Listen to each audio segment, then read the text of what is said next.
Siempre recuerdo una clase de filosofía donde el profesor nos relató esta historia. En una caverna se encontraban un grupo de hombres, prisioneros de nacimiento, encadenados de forma tal que solo podían mirar hacia el fondo de la cueva.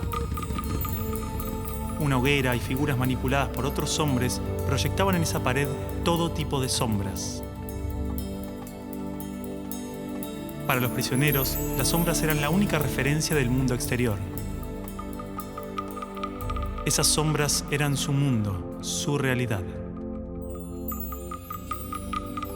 Uno de los prisioneros era liberado y se le permitía ver la realidad entera fuera de la caverna. ¿Qué tanto tiempo le tomaría acostumbrarse al exterior después de toda una vida de encierro? Posiblemente su reacción sería un profundo temor a la realidad. Podría entender lo que era un árbol, el mar, el sol. Asumamos que este hombre puede ver la realidad tal cual es y entender el gran engaño que era la caverna. El profesor nos explicó brevemente las interpretaciones del mito en relación al conocimiento, la ilusión, la realidad, y cómo posiblemente estemos dentro de una gran caverna que a su vez está dentro de otra. Pero no cabe duda de la necesidad de ese hombre libre de regresar y compartirle al mundo lo que había visto.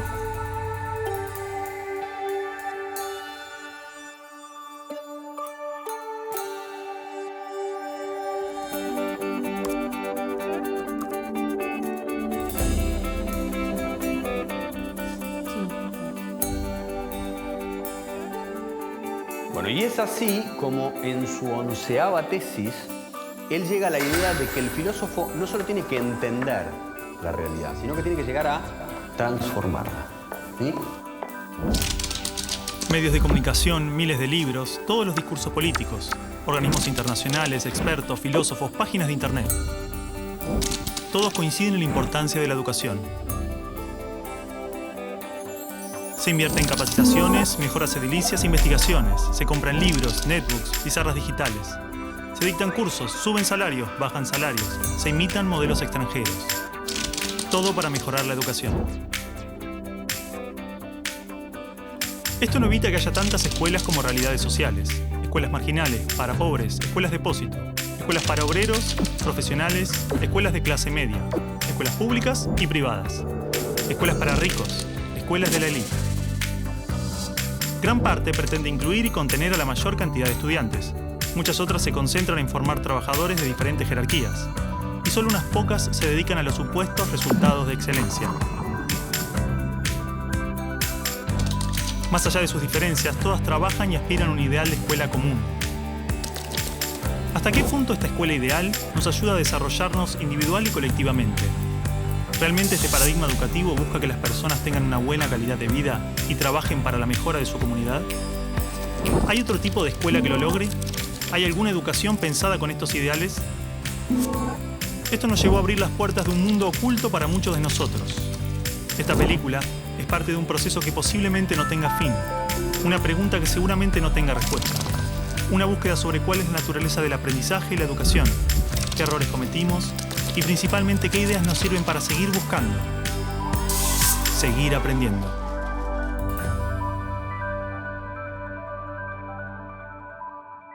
Bueno, supongo que lo que Alicia quiere, la directora quiere, es simplemente estar de acuerdo, consensuar, a ver qué es lo que se va a decir. Es un acto del colegio, el colegio tiene que saber qué es lo que se va a decir. Tal, bueno, yo medio igual. Javier, ¿en qué quedaron? Bueno, yo les propongo a los chicos, como ejercicio, que escribieran un texto, ¿no?, contándonos cuál era el balance de estos años en la escuela. Y eso es. Muy poco de lo que pasa en nuestra escuela es verdaderamente importante. Nos enseñan a estar lejos unos de otros y a competir. Padres y maestros no nos escuchan. Por todo eso decimos basta. La educación está prohibida.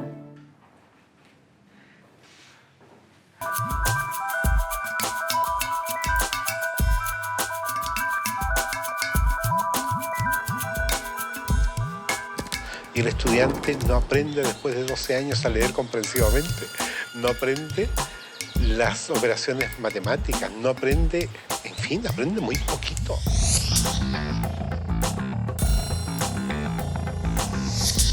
¿qué es lo que hace que el estudiante fracase en la escuela? Y el convencimiento va por la comprobación de que no es el estudiante el que fracasa, es el sistema el que está más planteado. Es que las reformas educacionales actuales, en boga en muchas partes, están mal enfocadas. Son un arreglo cosmético de lo que nosotros pensamos que debemos mejorar en la escuela. El problema está en el modo como concebimos paradigmáticamente a la escuela. Es un problema de concepción básica.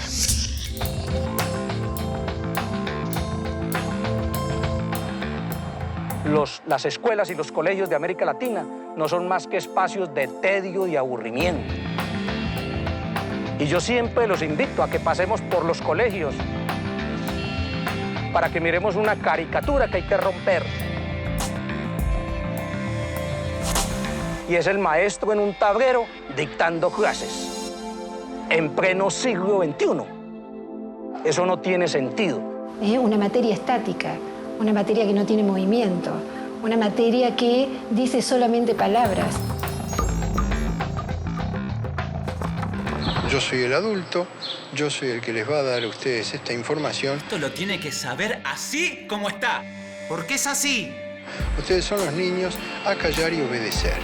¡Silencio! ¡Cállese! ¡Que usted nunca sabe nada! No buscan, por así decir, otro desarrollo que el desarrollo curricular. Están muy centrados en los propios contenidos. Quien no aprende a leer y escribir y calcular, entonces no está educado. No, porque solamente focaliza el trabajo en algunas capacidades, en algunas áreas.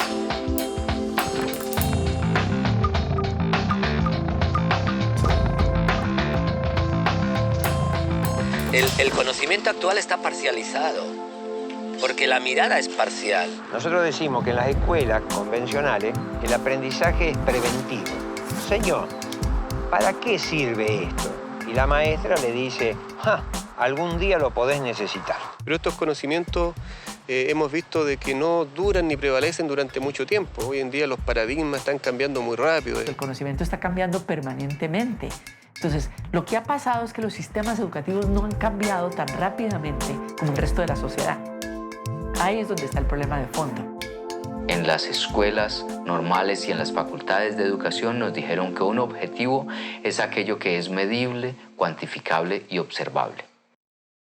Entonces empezamos a buscar la regla que nos permita medir los objetivos. Y eso se llamaron calificaciones, ya sea una A, una carita feliz, una carita triste. Pero la lógica siempre va a ser la misma. ¿Comparar qué? Comparar el sujeto, sus aprendizajes, frente a una escala estandarizada que mide qué, si cada sujeto es único, singular e irrepetible. Busca que un número defina incluso la calidad de persona que eres.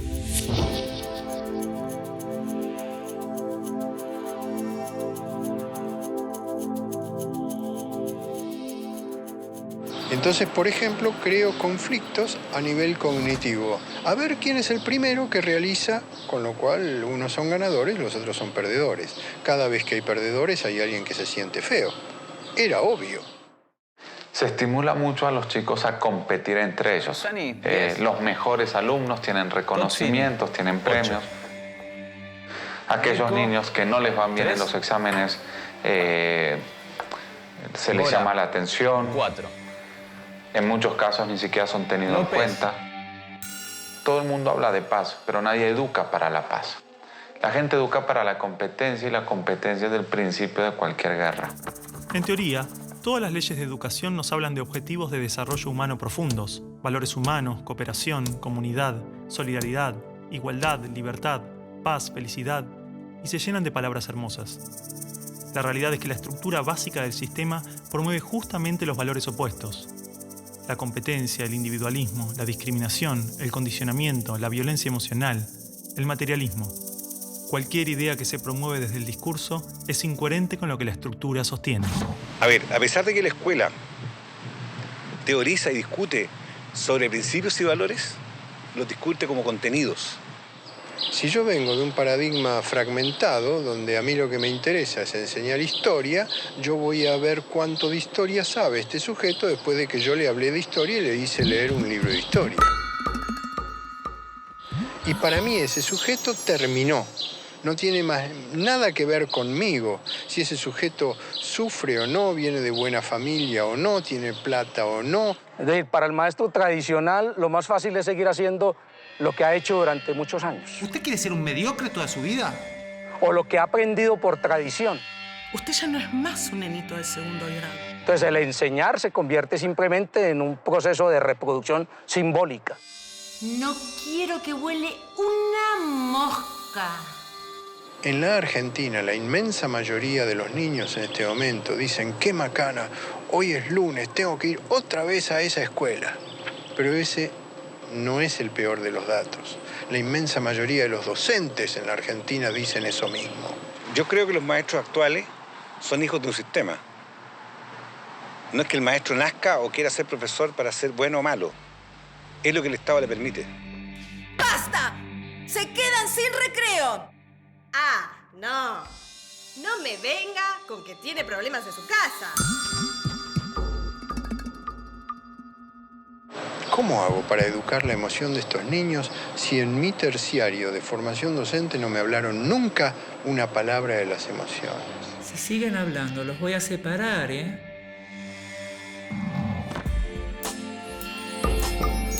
No quiero que vaya a la escuela a perder el tiempo.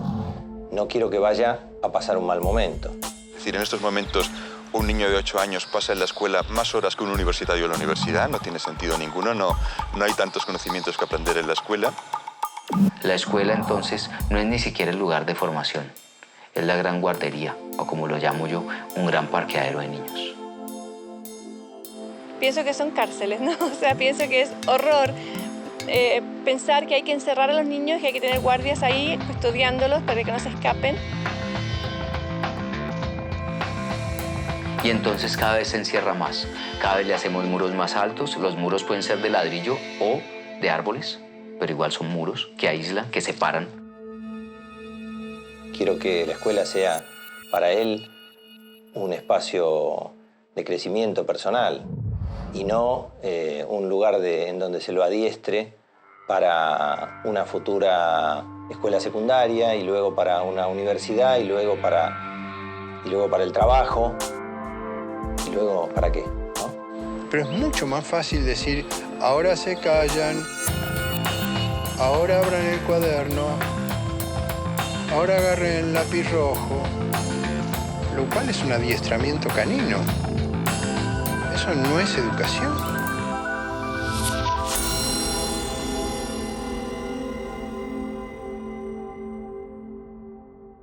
Sí, bueno, en realidad lo que los chicos me dicen es que este texto ellos pensaban leerlo en el acto. Es un boceto nada más. No es un boceto, no. Así como está lo vamos a leer. No, Martín. Acá hay palabras muy ofensivas y no pueden estar atacándonos gratuitamente. Bueno, ¿y se sienten atacados por algo será o no? Bueno, para un poco. Alicia, nosotros lo único que hicimos fue cumplir una tarea que nos dio el profesor. Por eso, Alicia, digo que es un boceto. Los chicos van a suavizar este texto. No lo vamos a suavizar, no lo vamos a suavizar. Así como está lo vamos a leer. Martín. No lo vamos a suavizar. No. Martín, esto, así como está, es una falta de respeto. Perdón, me olvidaba que decir lo que uno piensa es faltar el respeto.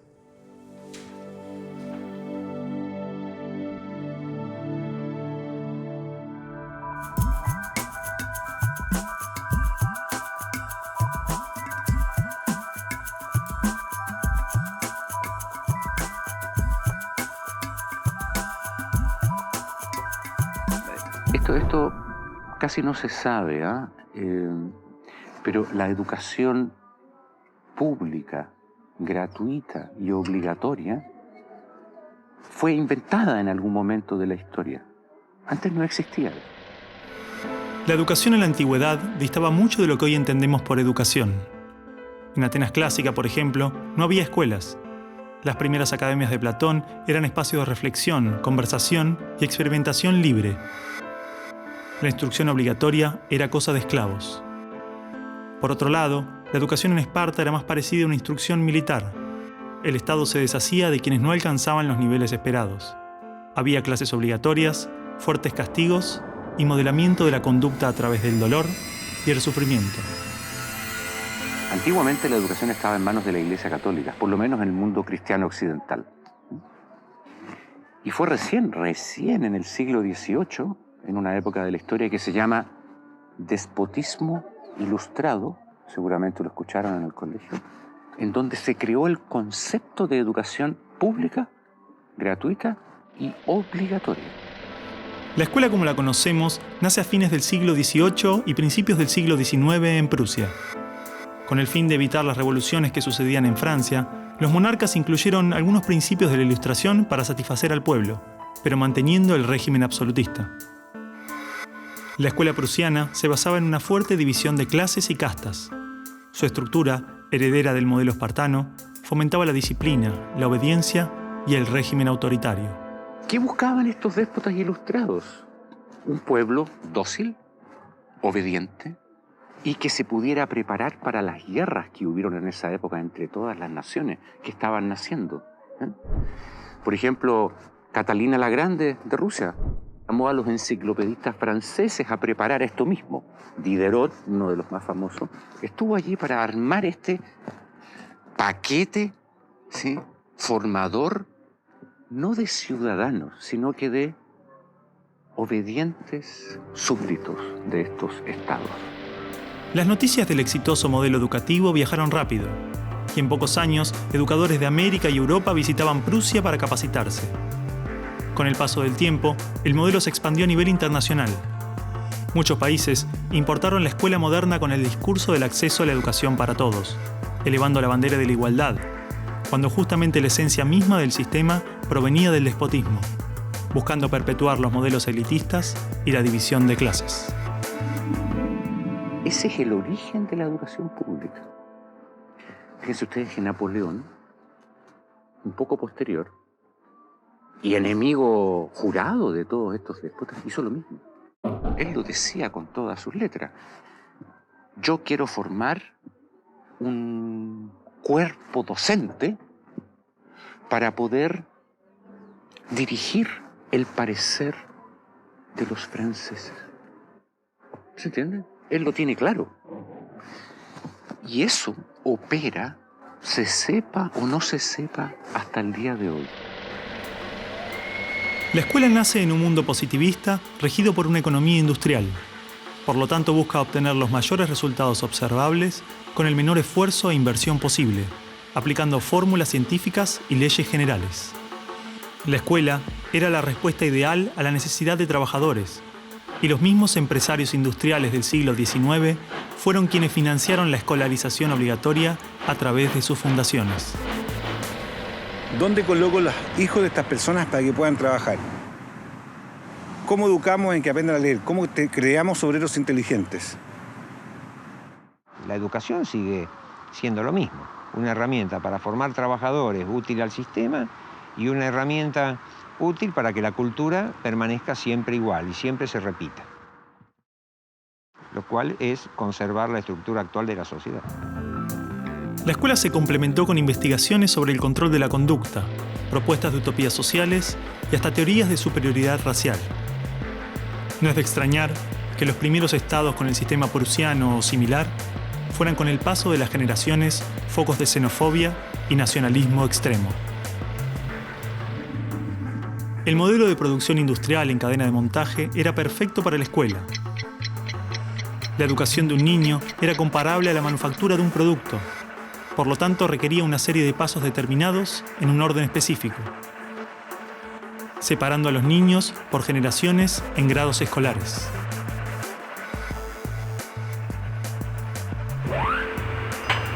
Y en cada una de estas etapas trabajaría sobre determinados elementos, contenidos que asegurarían el éxito, pensados minuciosamente por un experto.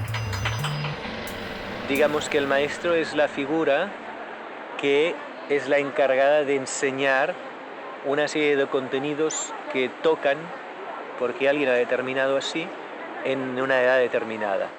Pero la educación no la preparan los biólogos. Y curiosamente muchas veces tampoco son educadores los que la preparan. son administrativos. Son gente que no hace clases. En esta cadena, una persona estaría a cargo de una pequeña parte del proceso, insuficiente como para conocer el mecanismo en su totalidad, ni a las personas en profundidad. Un docente por año, por materia, cada 30 o 40 alumnos, llegando al punto de que el proceso termine siendo meramente mecánico. Y la educación, como la estamos viendo hoy, es administrativa. Hay alumnos que llegan, profesores que hacen clase, alumnos que se van, profesores que se van y al día siguiente se repite el ciclo. Un profesor estatal es un funcionario en que la autoridad le dice usted tiene que enseñar esto y de esta forma. Porque hay que repetírselo a demasiados niños con un profesor de demasiadas horas de clase y con pocas horas de atención de alumnos en forma privada. Entonces va a dirigir siempre a un grupo colectivo. Porque evidentemente si tengo 30 niños, no puedo pretender que todos los 30 niños quieran hacer lo mismo al mismo tiempo. Este sistema de cadena de montaje, que nace con el taylorismo, fue aplicado tanto en la industria, la escuela y el ejército de diferentes países y culturas de Occidente. Hasta hace pocas décadas la escuela tenía estas cosas de cuartel y de asilo. Incluso el recreo termina con un timbre anónimo, no humano, que indica a los niños que deben adiestrarse poco a poco para pararse en una determinada baldosa detrás de determinada cabeza para formar una fila, generalmente de menor a mayor. Durante los últimos siglos, hemos construido nuestras escuelas a imagen y semejanza de las prisiones y las fábricas, priorizando el cumplimiento de las reglas, el control social. La escuela se pensó como una fábrica de ciudadanos obedientes, consumistas y eficaces, donde poco a poco las personas se convierten en números, calificaciones y estadísticas.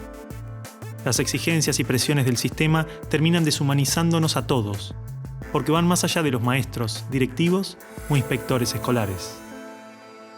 Están considerados grupos homogéneos, con contenidos homogéneos que tienen que obtener resultados parejos. Que todos tenemos que saber lo mismo.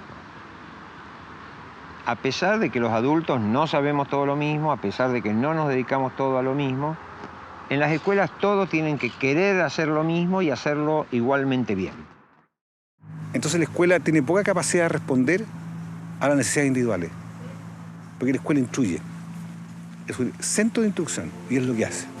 El que no aprende, se queda. Esa es la realidad. Esto de alguna manera ya implica que el sistema educativo es un sistema de exclusión social. Selecciona el tipo de personas que estarán llegando a la universidad para llegar a formar parte de una serie de élite que domina pues, las empresas que dominan los sistemas de producción, económico, de comunicación, etc. Y otro tipo de personas para las cuales la escuela no es suficientemente adecuada, que están destinadas a otro tipo de trabajo más precario, porque no dispondrán de los títulos para hacer esto. El sistema y los estados no les preocupa eso. No, honestamente, no les preocupa el ser humano como persona, como individuo. Y en esos términos, toda educación que busque otra cosa tiene que ser prohibida. La realidad es que la esencia de la escuela prusiana está inmersa en la estructura misma de nuestra escuela. Los test estandarizados, la división de edades, las clases obligatorias, las currículas desvinculadas de la realidad, el sistema de calificaciones, las presiones sobre los maestros y niños, el sistema de premios y castigos, los horarios estrictos, el encierro y la separación de la comunidad, la estructura verticalista. Todo esto sigue siendo parte de las escuelas del siglo XXI. La escuela está cerrada al mundo exterior. Te explicaba el título de mi libro, del mapa escolar al territorio educativo, para indicar esa fábula del cartógrafo que cuenta Borges, que empieza a ser un mapa de un territorio determinado y se entusiasma de hacerlo lo más perfecto posible. El mapa termina reemplazando al territorio. Entonces hoy día la escuela se enclaustró, se metió dentro del mapa. ¿Qué es lo que enseña? Verdades que están en el mapa, no en el territorio. Escuela no es sinónimo de educación. La escuela podrá ser un viejo mapa a la sabiduría, pero la educación es el territorio donde todo el aprendizaje sucede.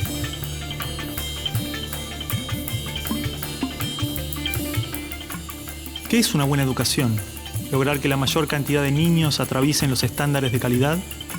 ¿Que obtengan herramientas y conocimientos que no les interesan para superar barreras que otros les imponen? ¿No era el objetivo de la educación lograr una buena calidad de vida?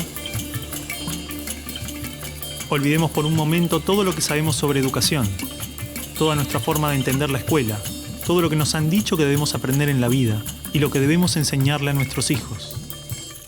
Empezar a ver cada cosa, a revisarla como si nunca la hubiéramos visto. O sea, cada acción, cada actitud, cada costumbre.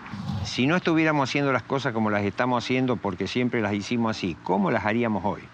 ¿No? Es como sacudirse la cabeza y decir, bueno, empezamos de nuevo.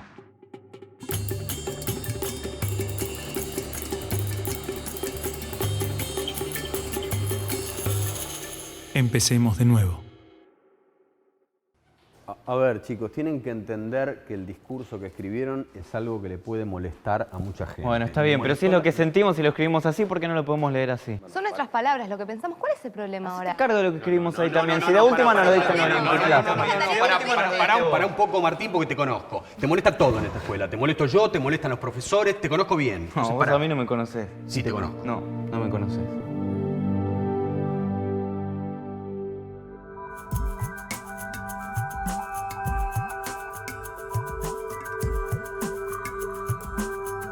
Nosotros no queremos enseñadores, queremos educadores.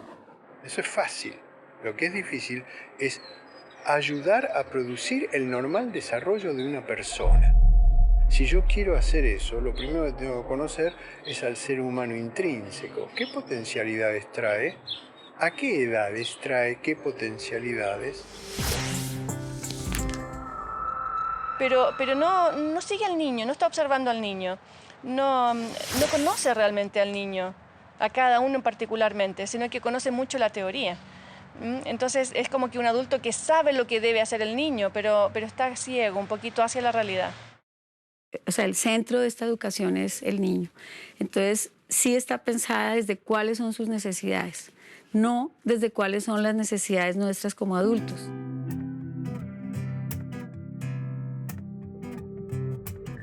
Los chicos desde que nacen con esa capacidad de crear.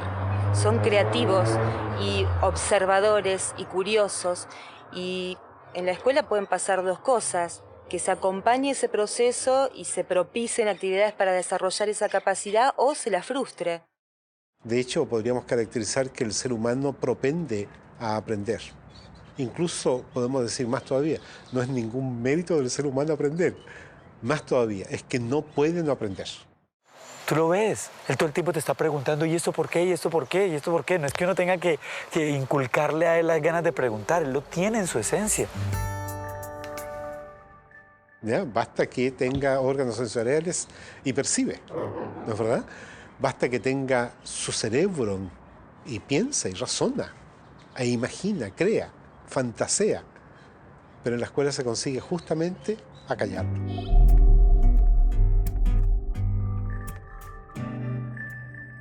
De esta manera, si te fijas, cada vez, a medida que van creciendo los niños, van perdiendo su curiosidad y sus ganas de aprender. Un niño de 12 años difícilmente cuando sale de la escuela toma un libro. Son los mínimos los que hacen estos. Porque está harto, está totalmente harto de que se le diga qué debe y qué no debe hacer, y ha perdido toda curiosidad por aprender.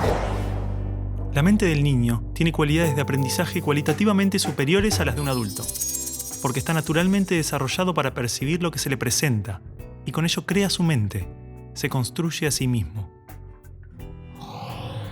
En pocos años aprende a controlar su cuerpo, puede comunicarse en varios idiomas, comprende las reglas de la naturaleza y las características de su cultura. Todo este complejo y maravilloso proceso se da de manera inconsciente. Lo aprende sin demasiado esfuerzo, por cuenta propia.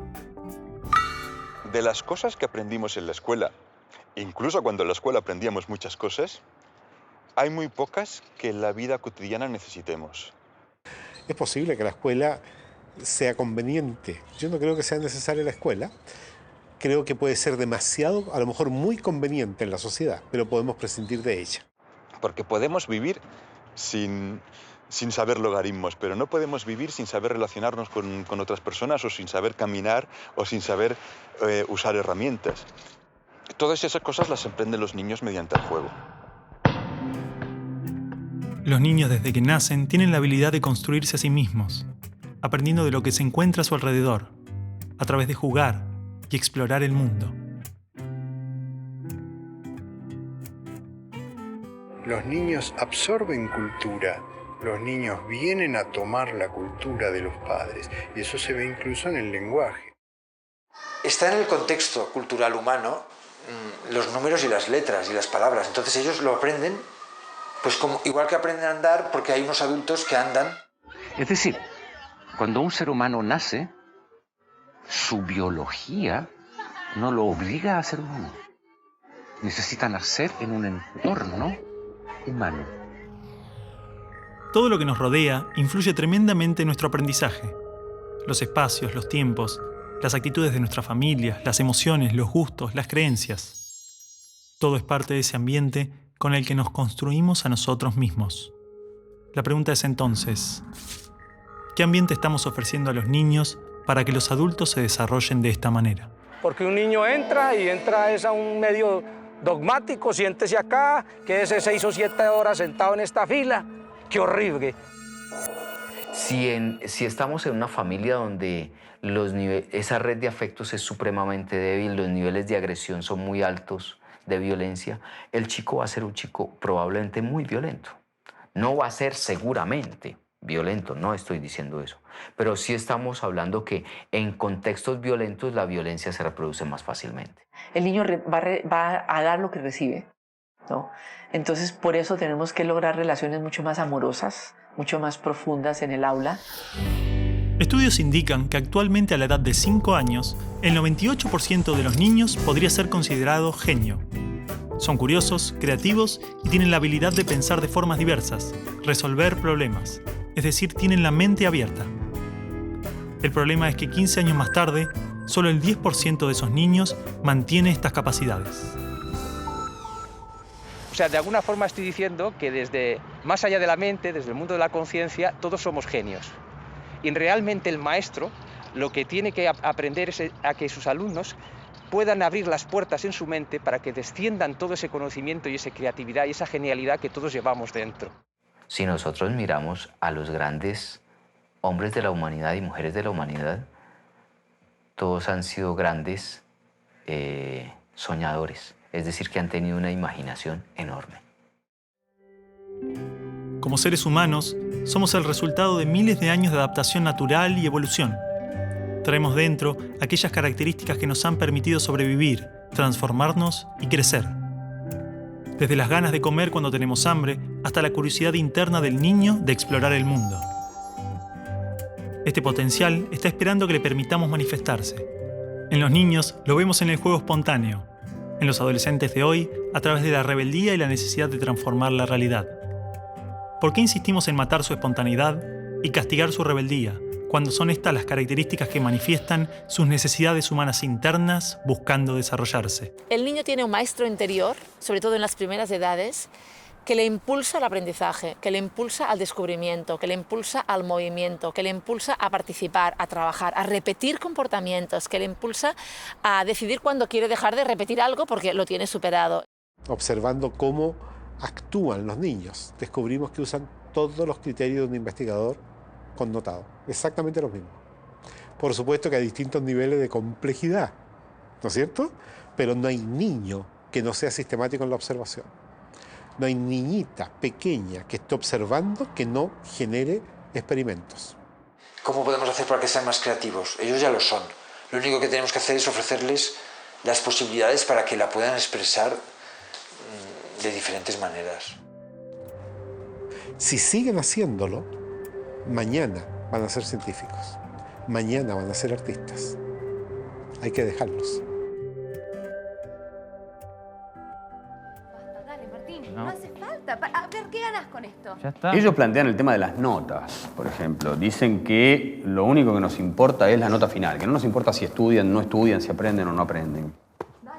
Basta, ya está. ¿Qué gano me saco las ganas de eso? No, y que además los estamos, de alguna manera, haciendo competir entre ellos por esa nota. ¿Vos pensás así también?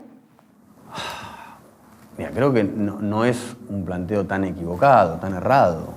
Evidentemente, algo de la estructura de la escuela no les hace bien. Mira, Javier, yo creo que lo que les hace mal a los chicos es la sociedad.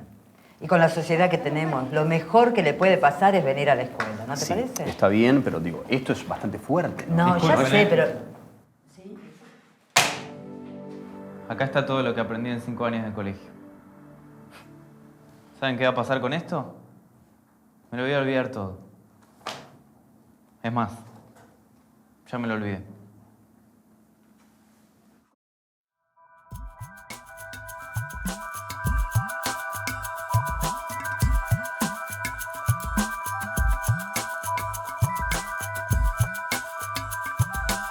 Entonces la educación nace así, en colocar más información porque creemos que esa información es necesaria. La pregunta que yo hago es, ¿cuánto nos acordamos nosotros de lo que nos enseñaron en la enseñanza básica, por ejemplo? ¿Cuánto nos acordamos de los contenidos enseñados en la enseñanza media? Es que la manera en que usted lo introduce no motiva a nadie. Y el estudiante cree que lo único que tiene que hacer es repetir, repetir, repetir, hasta que eso se le meta en la cabeza. Repitan. A ver. Actinio, AC, 3, mental. Actinio, AC, 3, mental. A ver. Cuando yo repito, algo que me dicen que tengo que repetir, simplemente me transformo en un repetidor. Ácido desoxirribonucleico. Ácido desoxirribonucleico. Ácido desoxirribonucleico. Comprenda o no comprenda, no interesa, porque lo que importa es que yo diga de la misma manera lo que está dicho. Ribonucleico. Ácido desoxirribonucleico. Ácido desoxirribonucleico. Si yo le exijo a un niño más de lo que él puede dar, empiezo a generar estrés en este niño. Ácido desoxirribonucleico. Ácido desoxirribonucleico. Ácido desoxirribonucleico. Ácido desoxirribonucleico. Ácido desoxirribonucleico. Aprender se convierte en un proceso fastidioso, en un proceso difícil y dejo de aprender. Todo lo que tú puedas aprender en el colegio, en el día a día, pasa a segundo plano si no es parte de tu decisión, si no es parte de tu opción. Son conocimientos fríos, son palabras que pueden irse con el tiempo. La información o el saber podemos almacenarla en nuestro cerebro, un libro o una computadora. Pero la comprensión es una herramienta en constante crecimiento, con características únicas que varían según cada persona. Implica crear y establecer relaciones entre criterios, y así resolver problemas. Y construir nuevos conocimientos. Los niños no eran autómatas que simplemente copiaban o repetían las cosas porque sí, sino que realmente había como más conciencia de parte de ellos de lo que estaban haciendo. Ese concepto va a entrar en él, lo va a asumir de una manera relacionada con su vivencia. Si no se disfruta del aprendizaje, no hay auténtico aprendizaje. Y sobre todo, la genialidad que cada alumno lleva dentro no puede descender y no puede enriquecer al resto de la clase ni al propio maestro. El aprendizaje profundo solo puede estar fundado en el interés, la voluntad, la curiosidad, y se origina más allá de las fronteras de la razón. Es mucho más que analizar o relacionar conceptos. Aprender implica un profundo proceso, donde se crean relaciones entre la persona y su entorno. Porque es que hay un principio también que maneja la neurociencia. Lo que más le gusta al cerebro humano es conocer, pero cuando conoce con dicha, goza y placer, que es el aspecto de la lúdica. Hemos partido del cerebro emocional para ir al cerebro lógico. Y esa lógica es válida, es buena, es más compleja.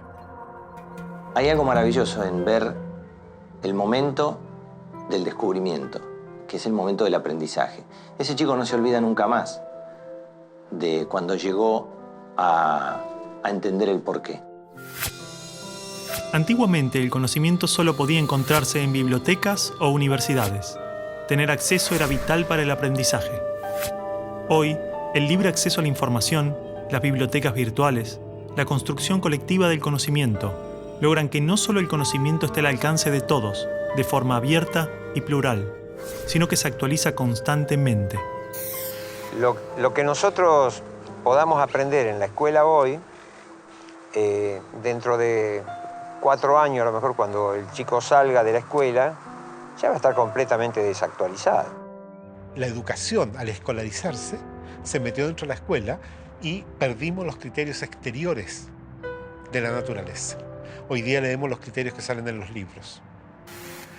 Y el problema es que como son muchos de ellos verdaderos, ¿para qué me voy a poner a discutirlos?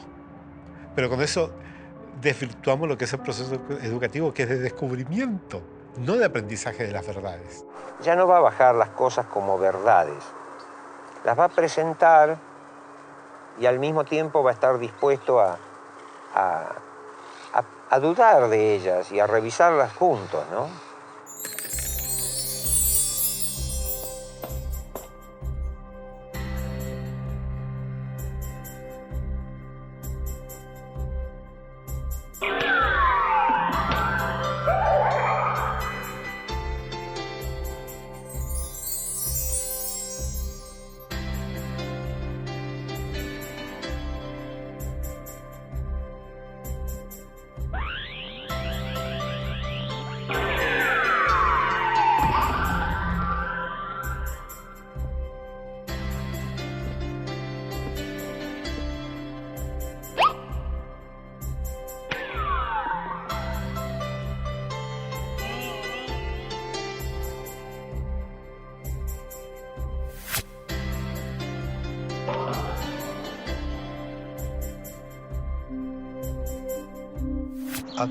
A todo nivel, el ser humano siempre aprende lo que hace.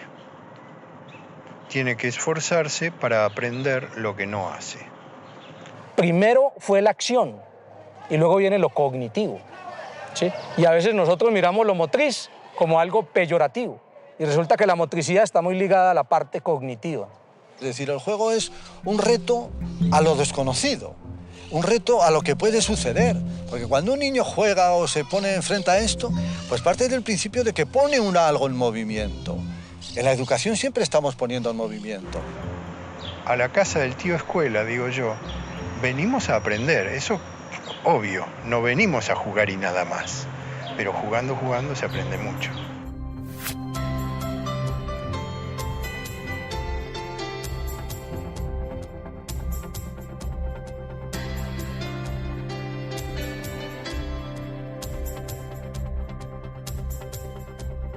Estudiamos a través de salir a la naturaleza, buscar las cosas, explorar, encontrar, vivenciar. Cuando tú trabajas y conectas con la naturaleza a los niños, todo sale. Ir a esa escuela es un placer porque todos los días tenemos tantas cosas para experimentar, para investigar, para agradecer que estamos vivos.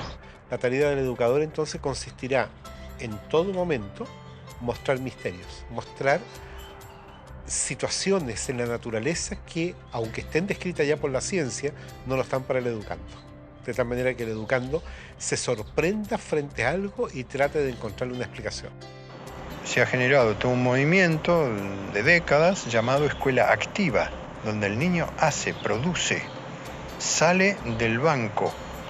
Pero esto no es nuevo, esto lo escribió Piaget en los años 50. No se pone en práctica porque da fiaca. A principios del siglo XX surgieron variados movimientos en la pedagogía. Exponentes de diversas partes del mundo desarrollaron experiencias educativas concentradas en la acción, la libertad del niño y la construcción autónoma del aprendizaje, replanteando toda la estructura de la escuela tradicional. Pero a mediados de siglo, todas estas ideas transformadoras comienzan a caer en el olvido con el miedo a los estados totalitarios. Bueno, el método está centrado en que el niño es el que aprende, totalmente. Necesariamente tienen que haber objetos físicos, objetos concretos con los que el niño manipule, que el niño experimente. Todo en la primaria es operativo. Todo es operativo, todo es con material concreto. El niño, en la medida en que se equivoca, se va a ir dando cuenta, porque el material mismo es autocorrector. Y normalmente el adulto no es el que debiera estar corrigiendo al niño. Es el mismo niño el que tiene que estar corrigiéndose a sí mismo. Ahora, también existe mucho la corrección de parte de otros niños. Yo creo que desde el punto de vista educativo son bienvenidos los errores y las equivocaciones. De hecho, la ciencia tiene más errores y equivocaciones que aciertos. Es verdad que avanza, sabemos nosotros que puede avanzar cuando hay un acierto, pero los errores son los que permiten que los científicos puedan avanzar. Viendo a los niños cuando dicen, no importa si yo me equivoco, porque estoy aprendiendo, porque nadie tiene que ganar aquí, sino todos estamos para mejorar. El inventor de la bombilla eléctrica tuvo más de 1000 intentos fallidos antes de hacer funcionar la bombilla.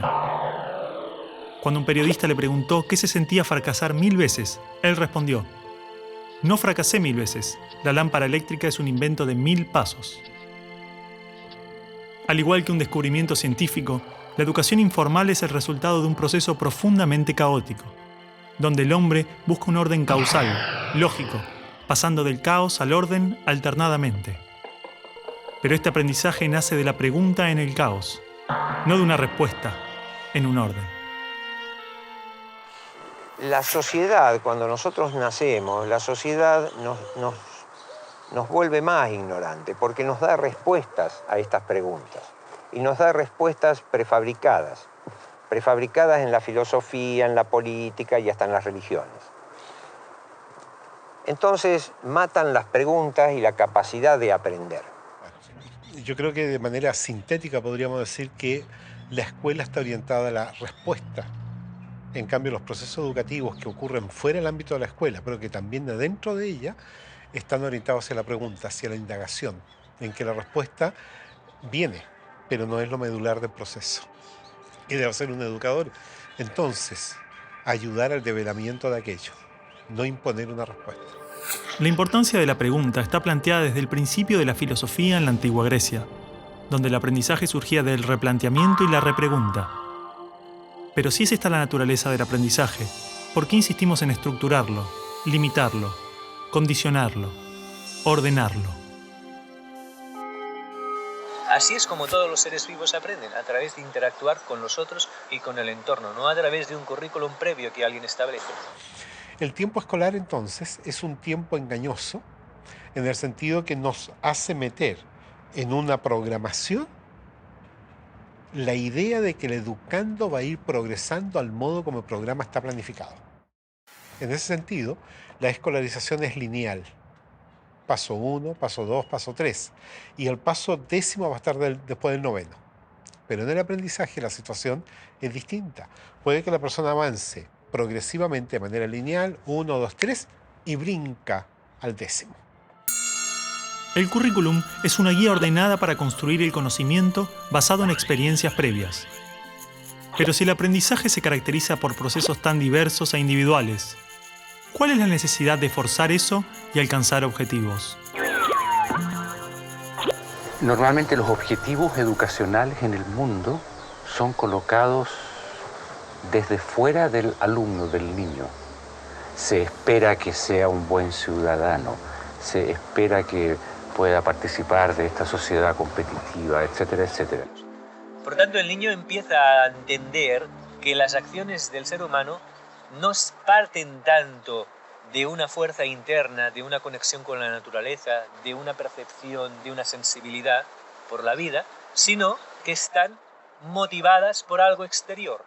Estudio para pasar el examen, no leo para aprender, no me intereso por los animales porque me gustan. No, es que ahora no me toca los animales, ahora toca otro tema. Si yo no muevo realmente el interés, si no desarrollo las partes creativas, estoy generando robots con objetivos y por lo tanto en el camino se va a quedar un 60, un 70% de los niños con potencialidades maravillosas. Nuevamente, repitan. Accinio, hace, tres, metal. Accinio, hace, tres, metal. Accinio, hace, tres, metal. Accinio, hace, tres, actúo porque si hago esto, conseguiré un premio, tendré un coche de esta manera y tal. Y si esto significa que tengo que especular o que tengo que pasar por encima de quien sea, tengo que mentir y tengo que pisotear al que tengo al lado, me es igual. ¿Esto qué tipo de relación educativa lleva esto? Un tipo de relación educativa que pone el énfasis en el resultado. Al crecer, la escuela y la sociedad nos llevan a asumir motivadores externos para alcanzar los objetivos. Y difícilmente podemos entender que alguien pueda realizar algo sin interés, más que el propio placer del proceso. Pero un niño pequeño no tiene un lugar a donde ir, simplemente disfruta de crecer, camina por el simple placer de caminar y explorar, y esto lo hace desarrollarse. Su motivación no está en el objetivo ni en el resultado, está en el camino. Lo que podemos decir es que no tenemos objetivos concretos sobre la vida de los niños. Que tengan que aprender determinadas cosas, que tengan que ser de determinada manera. Esos objetivos no los tenemos. El currículo que se maneja acá es un currículo que está plasmado en un camino y que el niño maneja ese camino. Entonces, él lo tiene y él sabe. Entonces, el maestro no es el protagonista de la película, el contenido no es el protagonista es el niño que, acompañado del adulto que hace de intermediario, se pone en contacto con el conocimiento y el conocimiento pues ya atrae y actúa por sí solo, ¿no? Y ahí, en eso que les estoy contando, se respeta el ritmo del niño. O sea, no hay la presión fundamental de que tiene que llegar a este resultado en tal tiempo. Si yo me planteo que a lo largo del curso tienen que aprender a escribir su nombre, pues voy a estar preocupado y en vez de ver al niño voy a ver el objetivo y voy a intentar adaptar al niño al objetivo. Si lo que quiero es que él aprenda y viva, digamos, de manera espontánea, pues eso lo va a aprender de todas maneras, pero yo no voy a estar preocupado por ello y vamos a poder fluir y disfrutar del proceso. Finalmente los chicos no solamente la pasaron mejor, es decir, dentro de 20 años tendrán un mejor recuerdo de su escuela, que ya es muchísimo, sino que además tienen rendimientos mejores con resultados a largo plazo mejores.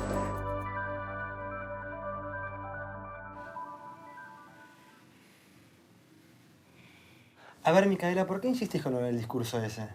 Porque quise expresarme, poner lo que pienso, lo que siento. Mi amor, todos queremos hacer lo que sentimos. Y muchas veces nos toca hacer cosas que no nos gustan. No, discúlpame, pero yo no opino igual que vos. Bueno, yo te entiendo. Escúchame, Micaela, ¿no querés recibirte, tener un título, una profesión, ser alguien en la vida? Pero yo ya soy alguien en la vida.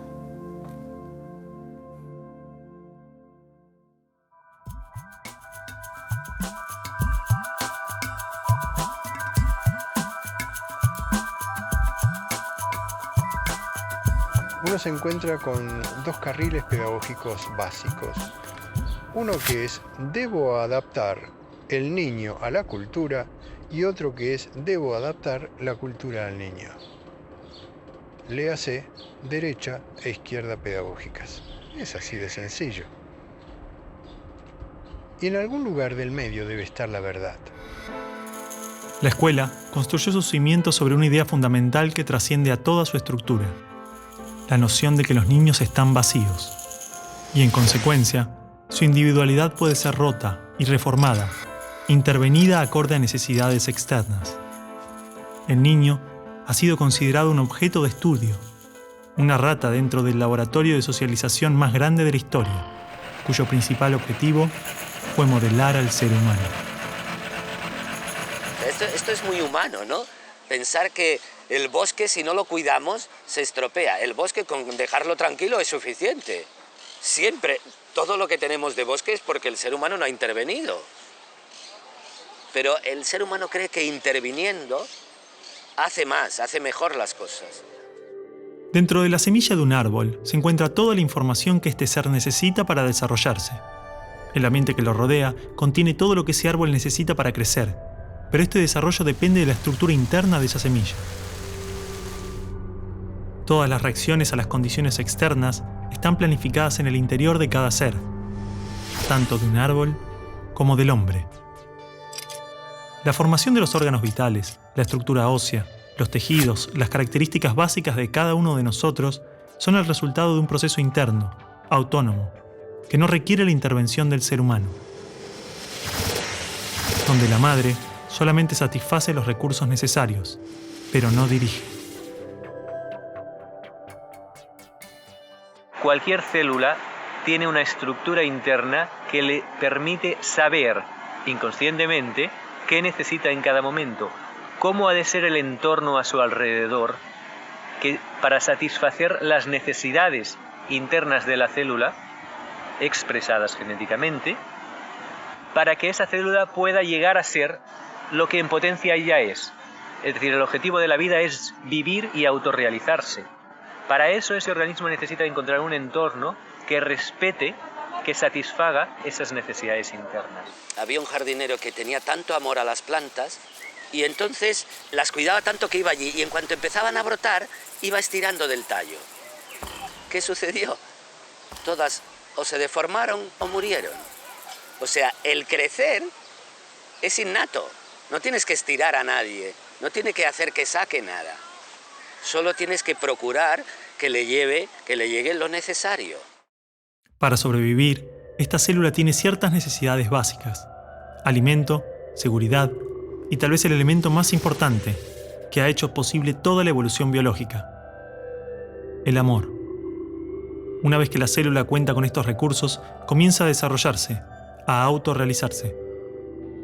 El amor es necesario en todo momento del desarrollo de la vida. En su gestación es la compañía y la protección del útero. Luego es el contacto corporal, el apoyo emocional, expresiones, gestos, sonidos, hasta el entendimiento, la aceptación, el respeto y la confianza en el otro. Si el amor es vital para el desarrollo y el aprendizaje, ¿por qué generalmente intentamos educar con amenazas, castigos, tensiones, olvidando el amor? ¿Y qué hacemos los adultos? Tenemos que conseguir que haga lo que nosotros queremos. Y ahí entran los premios y los castigos. No, yo te evaluaré y te pondré un examen y tú tendrás que pasar el examen. Y si no lo pasas, llegarán unas notas, unas calificaciones malas que tus padres cuando las vean te reñirán y bla, bla, bla, bla, bla, y habrá una serie de consecuencias. No, nos falta capacidad de amar. Entonces, normalmente amamos de un modo estrecho. O sea, yo te amo si coincides conmigo, si no, no te amo. Este es nuestro modo normalmente de amar. Cuando la persona no se siente amada o tiene conflicto en esto, crea una representación de sí mismo. Va contando algo de él que no es él. Entre más intenso el dolor, más lejos la representación de la persona real. Si me obligan a hacer toda una serie de cosas con las cuales yo no estoy para nada interesado, aunque se me intente motivar extrínsecamente a través de premios, castigos, notas o caramelos, mi necesidad puede ser otra. Pero esta necesidad yo no la puedo atender porque se me está obligando a hacer otra cosa. Con lo cual yo voy perdiendo cada vez la conexión con mis propios recursos, con mi propia fuerza vital. Los premios y castigos operan manipulando las necesidades básicas. Cuando no recibimos amor o protección, hacemos lo posible para obtenerlos, generando mecanismos de conducta y comportamientos que nos permiten sobrevivir. Nos condicionamos. Ese niño no estudia para aprender, no trabaja por placer, ni para realizarse. Lo hace porque si no pierde la seguridad, el amor, siente que muere. Todo su accionar pasa a estar controlado por el miedo. De alguna forma lo que se hace en la escuela actual, estoy generalizando, es sembrar ese miedo. Se pone límites a la persona en vez de todo lo contrario. Y poner límites es el miedo. En nuestra mente estructurada, cuando creamos dentro una creencia, la forma que tiene la mente para que no salirnos de esa creencia y crear fuera es el miedo. Cuando nosotros nos acercamos al borde de una creencia, sentimos miedo. Es un mecanismo de control, es un mecanismo de manipulación ética. Si tú te portas bien, yo te califico bien. Eso es un modelo conductista. Ese es el gran modelo conductista que tanto daño ha hecho a nuestra sociedad. El Manifiesto Conductista de 1913 promovía una psicología cuyo objetivo era la predicción y el control de la conducta. Mediante experimentos con ratas, animales y su condicionamiento, se desarrolló una ciencia del control social, utilizada para pensar las bases de la escolarización moderna, la publicidad, la propaganda política, el entrenamiento militar y los ejercicios de tortura. La manipulación de masas a través del miedo. todo lo que vemos actualmente en nuestro mundo, todo tiene como bases el miedo. El miedo al cambio, el miedo al progreso, el miedo a ser tú mismo, el miedo a amar, el miedo a revelar tu ser enfrente de este mundo. Entonces estamos creando una sociedad en que la gente trabaja en cosas que no le gustan por conseguir dinero, por conseguir posición. O sea, es la sociedad del autoengaño. Tengo un diploma de, tengo un título de, tengo... Y el tener es lo que nos separa realmente de nuestra identidad, es lo que nos vuelve a llevar al miedo. Tengo que aparentar que soy. Los chicos que han estado y que han salido de este tipo de escuelas nos comentan muy alegres que ellos no sienten esa presión, porque han descubierto a lo largo de su infancia y de su adolescencia que las cosas las hacen por un placer personal, por un gusto personal, por una meta personal. O sea, lo importante es estas ganas de vivir. Sin estas ganas de vivir, la vida no vale la pena, ¿no? Entonces los niños nos muestran estas ganas de vivir que como adultos hemos perdido. Así que las primeras preguntas tendrían que ser, ¿estoy cuidando las ganas de vivir de este niño o no? Es decir, cuando el niño está bien cuidado, y bien cuidado significa respetado en sus procesos vitales, acompañado por adultos disponibles, con una serie de límites que le ayudan a fortalecerse, cuando el niño está bien cuidado, el niño tiene ganas de construir cosas con los otros desde el amor. Si un niño siempre hace lo que le manda el adulto, llega un momento que ya desconecta de sí mismo. En cambio, si ellos están acostumbrados a seguir su propio impulso, siguen conectados con su interior, saben lo que quieren, saben quiénes son. Los niños, además, te llevan de la mano y te muestran realmente, te dicen lo que necesitan. Es cuestión de escucharlos y de colaborar con ellos en su búsqueda. Una descripción de los organismos vivos es que son autopoiéticos, sistemas con la propiedad de producirse a sí mismos continuamente, y las relaciones que se dan entre ellos nunca son instructivas, sino de vida, despliegue y progreso. Es decir, en la naturaleza no hay órdenes externas, simplemente organismos conscientes conectados, pero en pleno desarrollo autónomo, en un aparente caos. Digamos que el estímulo no es necesario. No tenemos que motivar a los niños para nada. Si ellos quieren hacer algo, lo hacen. Y si no, pues no lo hacen. Pero no hay que motivarles para que hagan algo que les va a ir bien. Porque ellos saben si les va a ir bien o no. Y que ellos puedan ir escogiendo y posicionándose de forma instintiva en aquello que realmente les va llamando la atención, les va estimulando, que descubran realmente el don que tiene cada uno de ellos. Se convierte en tu propia responsabilidad en vez de la responsabilidad de un sistema. O sea, quien yo quiera ser es mi propia responsabilidad, ¿no? Y el niño toma conciencia de esto desde pequeñito. La célula genera una membrana que la separa del entorno exterior. Esta membrana es semipermeable, es decir, permite que ingrese lo que necesita del entorno cuando lo necesita. Solamente es necesario que los recursos estén disponibles en el exterior, pero sin forzar su ingreso al ser, sin violar su seguridad y bienestar. De esta manera, el organismo puede crearse a sí mismo, autorrealizarse. Así es como aprendemos de la cultura. El debate entre lo innato y lo adquirido no tiene una respuesta, porque ambas actúan en una compleja interacción que requiere amor y respeto. Por lo tanto, la creatividad es la manera como el organismo se expresa algo que ha construido a través del respeto a sus propias necesidades.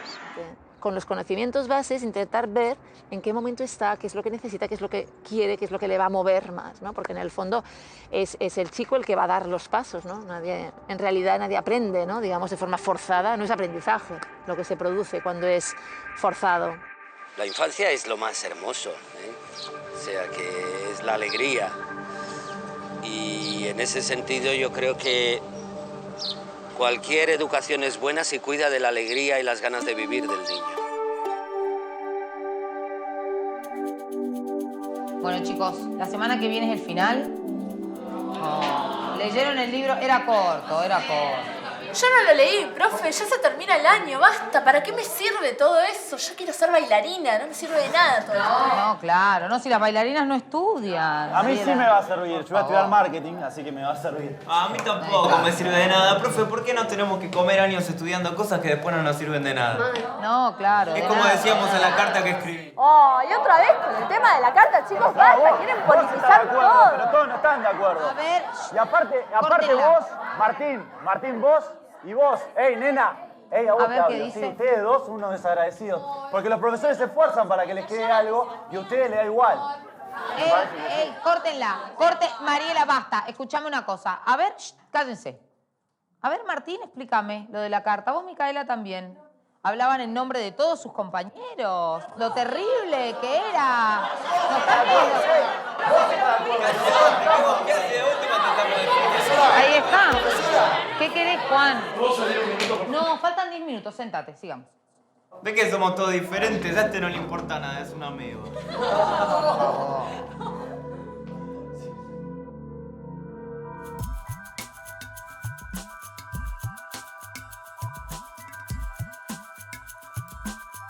¿Por qué es necesario que los niños estén agrupados por edades? Porque hay un implícito detrás de esto. El implícito es que los niños de la misma edad tienen las mismas afinidades, tienen las mismas capacidades, son iguales. Claro, si tú a un niño pequeño le pones en un entorno para hacerle creer que él es igual que los demás y todos sus esfuerzos van a que él vea que es igual, el niño se va a sentir igual y va a tender a comportarse igual, a homogeneizarse. Este niño habla demasiado, tendría que ser más silencioso. Este niño habla poco, tendría que ser más hablador. Este niño juega poco, tendría que jugar más. Este niño es muy movido, tendría que estarse más quieto. Haga lo que haga, parece que esté mal, que tiene que acabar siendo el niño estándar que hace exactamente la mitad de todo. Somos iguales como individuos en tanto biológicamente somos una especie, pero social y culturalmente somos diferentes. Y eso no lo ha podido entender la escuela. Tienen ritmos de aprendizaje diferentes, tienen intereses y motivaciones diferentes, tienen maneras de relacionarse diferentes. Gardner ya hace unos cuantos años definió que una persona no tiene solamente una inteligencia lingüística, verbal o lógico-matemática, sino que tiene inteligencias muy diversas, entre ellas también todo lo que hace referencia a lo emocional. La diversidad, de alguna forma, precisamente nos está diciendo que todos somos originales. Somos originales como individuos y somos originales como culturas y como sociedad. El valorar eso en cada uno y que cada niño sienta que las diferencias que tienen con los demás son lo que justamente hace más rica la vida. ¿Cómo logramos que se valore esta diversidad si ni siquiera la entendemos como adultos? Que tengamos igualdad de derechos no necesariamente implica que debamos hacer lo mismo. Hoy en día, muchos niños con intereses y comportamientos diferentes a lo esperado son diagnosticados con condiciones psiquiátricas.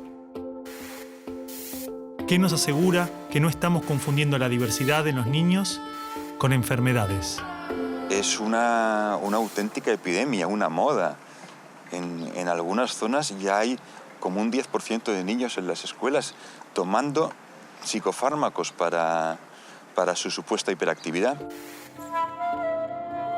La hiperactividad no está demostrada que neurológicamente exista ni que sea siquiera una enfermedad, porque cumples unos criterios de diagnóstico y entonces alguien decide que tú eres un hiperactivo, que tú eres un superdotado, ¿no? Que estás dentro del límite de la normalidad aceptada para considerarte inteligente. Una de dos.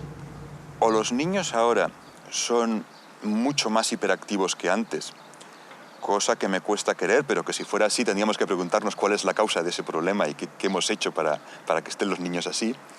O bien los niños son igual que antes y entonces ¿qué hemos hecho que ya no los aguantamos? Genio, ¿puedo ir a buscar tiza? Te dije que no. Señorita, ¿puedo ir al baño? Espera el recreo, no.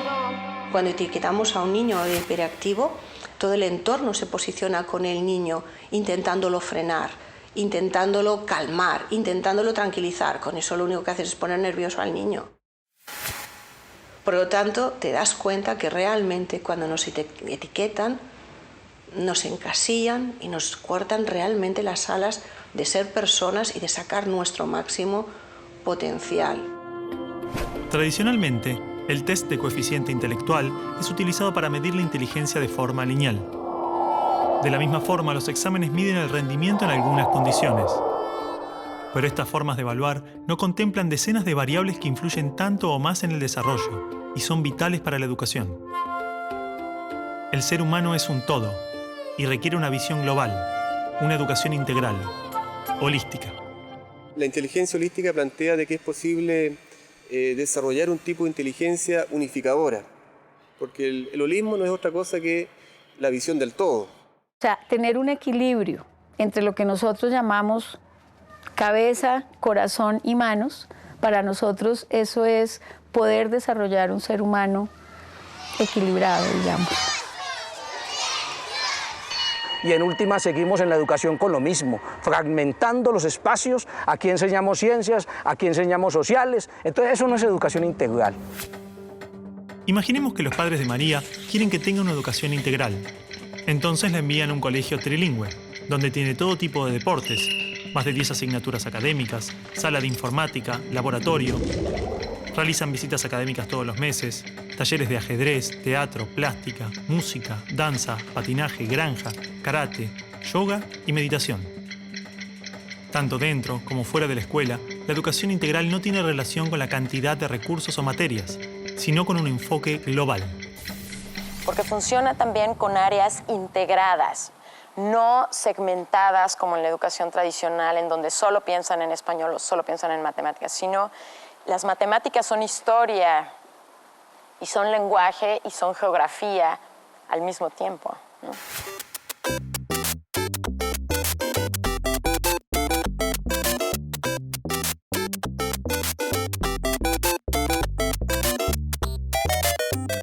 Es una educación cósmica, explica Montessori, en la que todo se relaciona con todo. Entonces, si todo tiene relación con todo, yo puedo estar haciendo una cosa y aprendo de esta, y todo el tiempo estoy aprendiendo.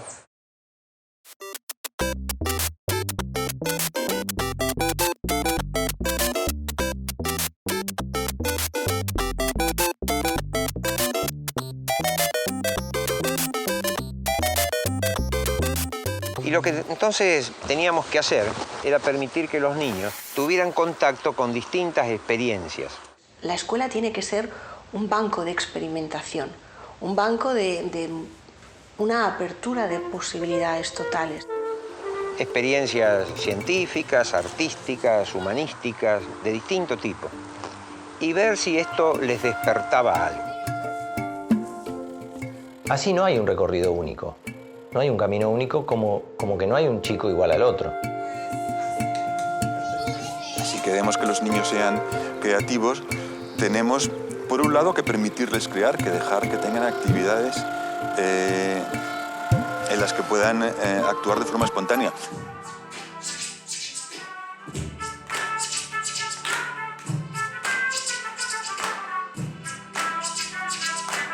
En este camino personal de creación y expresión, el arte juega un papel fundamental, ya que es la manera que tenemos de manifestar nuestra creatividad y personalidad.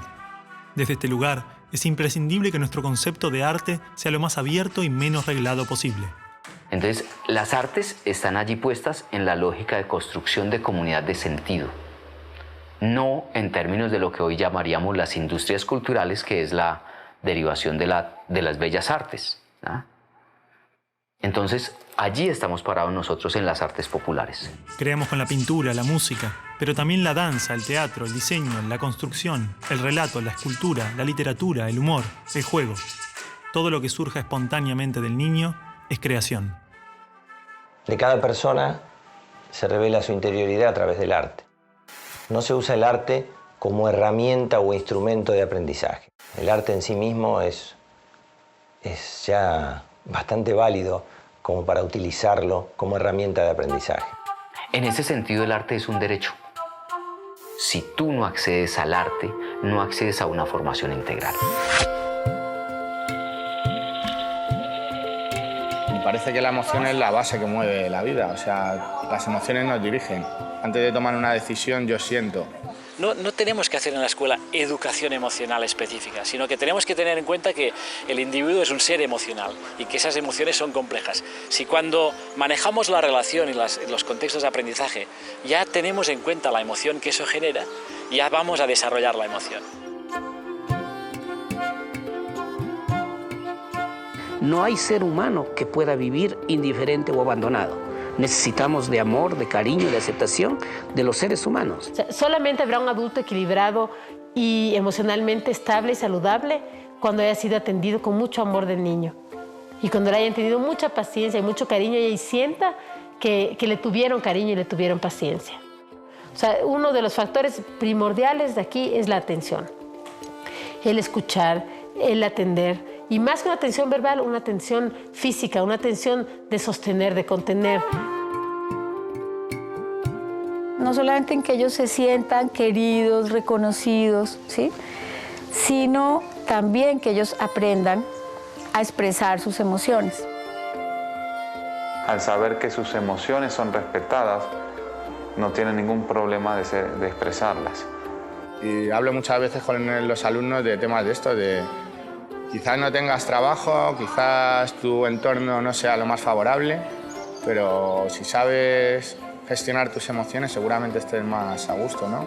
Como seres humanos, como seres, fundamental que desde pequeño puedan conectarse con ellos, con lo que sienten, puedan reconocer qué es lo que sienten.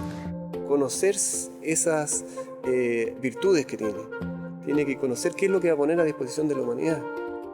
Puedan desarrollar ese autoconocimiento, en vez de estar todo el tiempo mirando hacia afuera, como si desde afuera encontráramos la solución a todos nuestros problemas, es el aprender a mirar hacia adentro.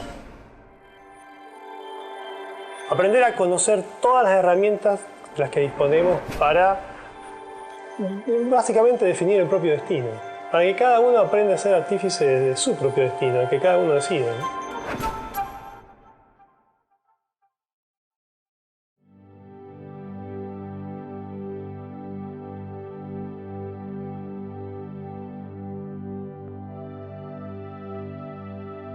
No queremos que te vayas en estos términos de la escuela. Yo tampoco me quiero en estos términos de la escuela, pero el discurso lo vamos a leer igual. Querido, dentro de poco vas a estar afuera, vas a tener que elegir una profesión, tomar decisiones, ser responsable. No puedes seguir jugando como un nene. Está bien. Perfecto. ¿Y cuándo ustedes me enseñaron a elegir?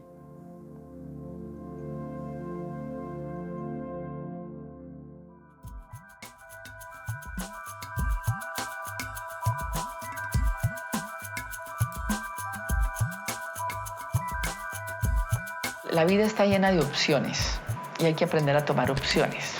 Por eso la organización de todo el material educativo lleva a que los niños puedan tomar decisiones. Un ambiente que respete sus necesidades, que se pueda mover, que tenga una serie de materiales, que pueda descubrir, que pueda tocar, que pueda seguir sus propios impulsos, sin nadie que le pretenda enseñar. Donde los alumnos pueden elegir las materias que no quieren hacer, las que quieren hacer, donde pueden proponer actividades autogestionadas por ellos. Una escuela abierta, una escuela donde no había, el estudiante no tenía que rendir cuentas a nadie, donde cada quien podía ser sí mismo. Entonces, el que quiere entra aquí, el que quiere entra aquí. Entonces, niños de diferentes edades, por sus propios intereses, acceden a eso. La libertad de aprender lo que quieren aprender, de aprender a su tiempo y no aprender lo que no quieren aprender.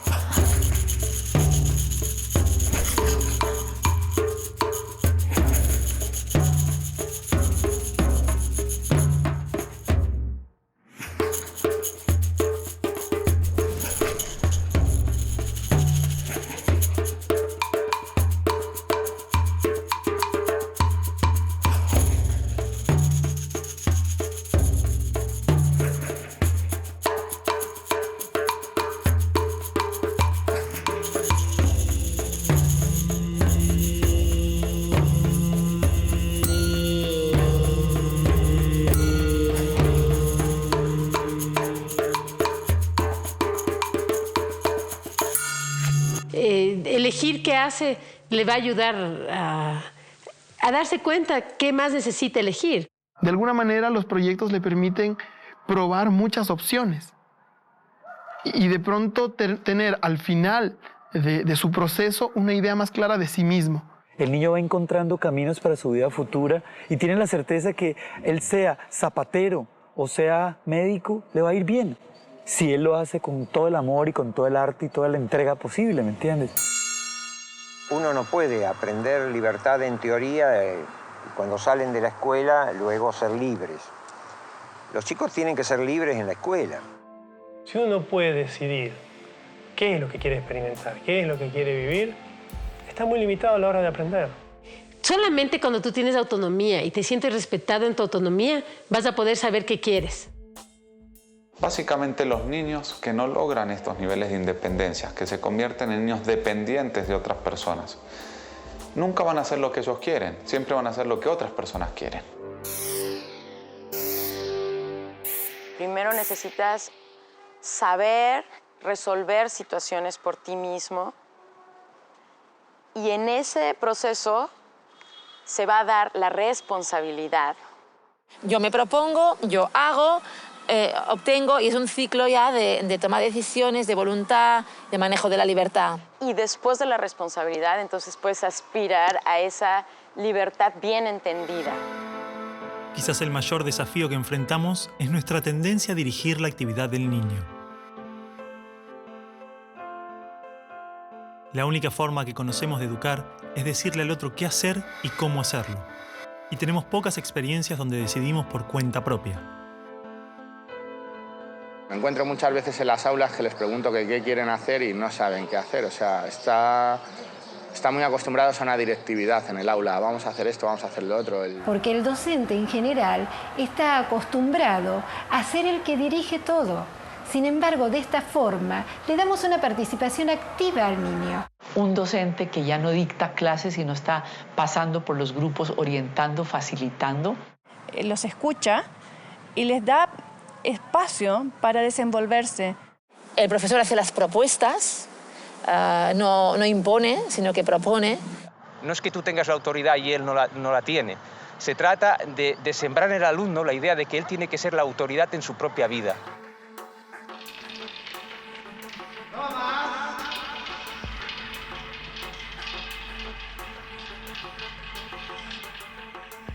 Un 3, Romero. Nosotros creemos que las notas son totalmente subjetivas e imperfectas. Primero porque no hay un docente que evalúe igual a otro. Ante cada trabajo es el niño el que tendría que evaluar cómo se siente con ese trabajo. Si está satisfecho, si le parece que podría haberlo mejorado más. El niño también controla su proceso de aprendizaje, lleva su control de progreso. Él sabe en dónde está, en qué unidad, en qué guía, en qué parte de ese proceso. Él sabe su camino y él es el que va llevando cuenta de cómo va él en ese camino. Ellos deciden, ellos eligen a qué edad pasar, ellos eligen cuando están listos. No hay un examen de salida aquí, sino que ellos ven cuando ya han completado en el informe pedagógico todo lo que tienen que haber completado, dicen voy a salir. Algunas experiencias nos hablan de informes pedagógicos compartidos, que se centran en los procesos. Otras trabajan desde la autoevaluación y el constante intercambio entre educadores, educandos y familia. Esta perspectiva cambia totalmente nuestra manera de entender la evaluación. Si realmente nos interesa aprender respetando el ritmo y motivación propios, es importante cuestionar la necesidad de los exámenes y las calificaciones. No hay calificaciones para ver quién es mejor y peor. Simplemente hay un seguimiento en el desarrollo del niño. Observas su cuestión emocional, su madurez, su socialización, su nivel de independencia. Y eso se materializa en lo que hablamos de ellos en nuestras reuniones de equipo, en lo que compartimos el equipo y las familias en las reuniones individuales con las familias, pero no hay una evaluación de los aprendizajes, del comportamiento, de la conducta, de eso no hay una valoración, digamos. Hay un acompañamiento. La escuela se transforma en un espacio abierto, una escuela de puertas abiertas a las experiencias, costumbres, a la comunidad. Los conflictos y situaciones del espacio comunitario son parte de la escuela, y esta pasa a ser un centro educativo, donde todos podemos aprender de todos. De esta forma, no hay edades o barreras que nos separan, solo experiencias que nos integran. La escuela no debiera de tener ni siquiera murallas. El sueño mío es toda una ciudad, o sea, la ciudad de los niños, en los cuales toda la ciudad se convierta en ambientes de aprendizaje lúdicos. Bueno, lo primero es que tú entras y sientes un ambiente fluido, ¿sí? Como fluido y de mucha tranquilidad. Unos haciendo unas cosas, unos mirando un telescopio, unos leyendo ahí un libro, unos haciendo ahí un experimento. Grupitos trabajando, pero con un objetivo muy claro y sabiendo ellos para dónde van. Las escuelas rurales o escuelas unitarias en general se ven obligadas a trabajar con niños de diferentes edades en conjunto. Suele afirmarse que esta es una desventaja, pero por el contrario, el aprendizaje se potencia en experiencias, vínculos y valores humanos, tanto para los niños como para el docente. Suele suceder que estas escuelas alejadas y marginales tienen una formación integral difícil de encontrar en escuelas urbanas que insisten en separar a los niños por edades. Esa temporalidad de la escuela también nos ha hecho tener en la escuela a los alumnos separados por generaciones. Entonces aquí están los niñitos de 6 años, de 7, de 18, etc. ¿No es verdad? Cuando el ser humano a lo largo de toda su historia ha vivido en relación intergeneracional, donde el pequeño ha compartido con el abuelo con el padre, una mezcla total. Y ahí el niño ha aprendido y ha aprendido muy bien. No estaban separados en cursos, sino que todos estaban juntos. Entonces todos subíamos la montaña juntos, todos trabajábamos juntos, todos hacíamos proyectos juntos, niños de diferentes edades, todos en una misma escuela unitaria, digámoslo así. Las distintas edades también crean las posibilidades para que suceda la ética, ¿no? Sucede a través de las experiencias del día a día, es algo vivo. Hay escuelas con aulas integradas juntando niños cada 3 años. Otras donde hay niños que tienen hasta 6 años de diferencia. Y en algunas vemos adolescentes compartiendo el espacio con pequeños que recién comienzan. También existen muchas escuelas que mantienen el modelo graduado, pero los niños pueden cambiar de grupos según sus necesidades y procesos. Por lo general coinciden en la edad, pero como hay chicos que por madurez están trabajando conectados con otros temas, en una de esas ellos trabajan en algunas materias con algunos grupos más chicos o con algunos grupos más grandes. El chico que no puede avanzar en una materia, que avance en otra, que no tenga interrupción. Es como un curso de agua, que encuentra una piedra y no se queda esperando a ver. Busca por dónde pasar. Y si no crece, la pasa por arriba. Y esto permite que el niño que es fuerte en un área sea quien puede mostrar a los otros y ayudar a los otros en esa área. Y al mismo tiempo, él puede nutrirse del que es fuerte en otra área. O sea, todos podemos ser el estímulo próximo, pero en el momento que tenga que ser. Entonces, hay muchísimos niños de distintas edades que pueden pasar a ser ese estímulo próximo para el aprendizaje del niño y no necesariamente un grupo o alguien. Y es muy linda esa conexión que tienen entre ellos, porque los más grandes cuidan a los más chiquitos, y cuando salen a jugar los ayudan a cambiarse, a ponerse las zapatillas o a ponerse la campera. Es más bien aprender a vivir juntos, aprender a trabajar en equipo. ¿El objetivo de la educación cuál es? ¿Aprender? ¿Aprender qué? ¿Conocimientos? ¿O ir desarrollando unas capacidades humanas que solamente se desarrollan desde la relación con el otro, desde el tiempo, desde el proceso, desde el hacer, desde el comunicarse, desde el mirarse y del reconocerse, desde el amor?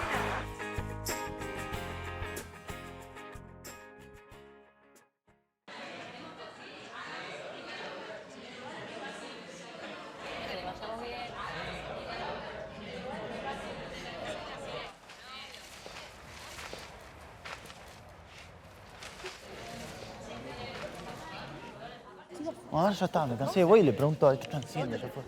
Voy a ver qué hacen. Nada, que están escribiendo, van a ponerlo...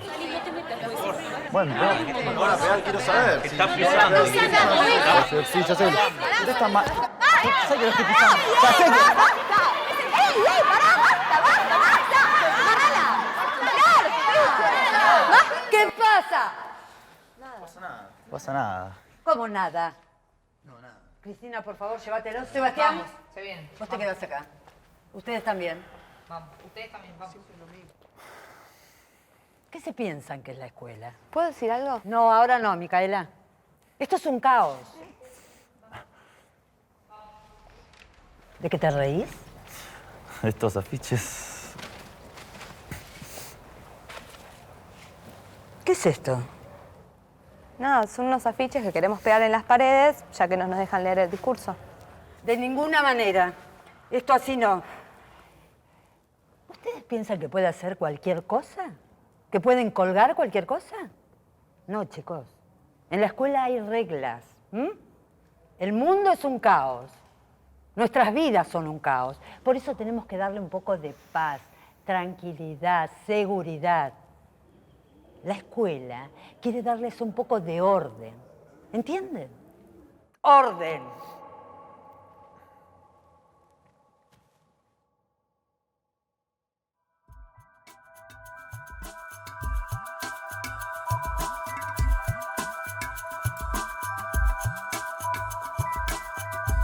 Siempre hay temor que la libertad y la falta de un sentido autoritario, más que autoridad, genere indisciplina, ¿no? Lo que pasa es que disciplina las escuelas lo han tomado como comportarse como yo quiero que se comporte. En realidad la disciplina es el aprendizaje de la conducta. Quiere decir que una persona disciplinada es una persona que aprende, que aprendió a manejar su conducta. Pero no externamente, sino que uno aprende a manejar su conducta. Podemos distinguir tres tipos de disciplina. Una disciplina autoritaria, normalmente con reglas establecidas por una autoridad que controla. Una disciplina funcional, donde las reglas derivan de experiencias reales, son modificadas y establecidas en grupo. Este tipo de disciplina es naturalmente establecida por la comunidad, ya que responde a la elección de todos. Y finalmente, una autodisciplina, donde cada persona es consciente de que construye su propia conducta. Ellos van aprendiendo el respeto de una manera viva y fácil. Cosa que si están todos sentados en sillas haciendo lo que les manda el adulto, ahí no hay aprendizaje de límites ni de respeto hacia el otro, simplemente hay obediencia. Básicamente, si tú les das a los niños que el límite es respetar a los demás, dejar trabajar, permitir trabajar, ellos entienden perfectamente que un comportamiento que impida el trabajo debe ser, esto no lo puedes hacer. Es decir, no hay que explicar nada en materia de convivencia.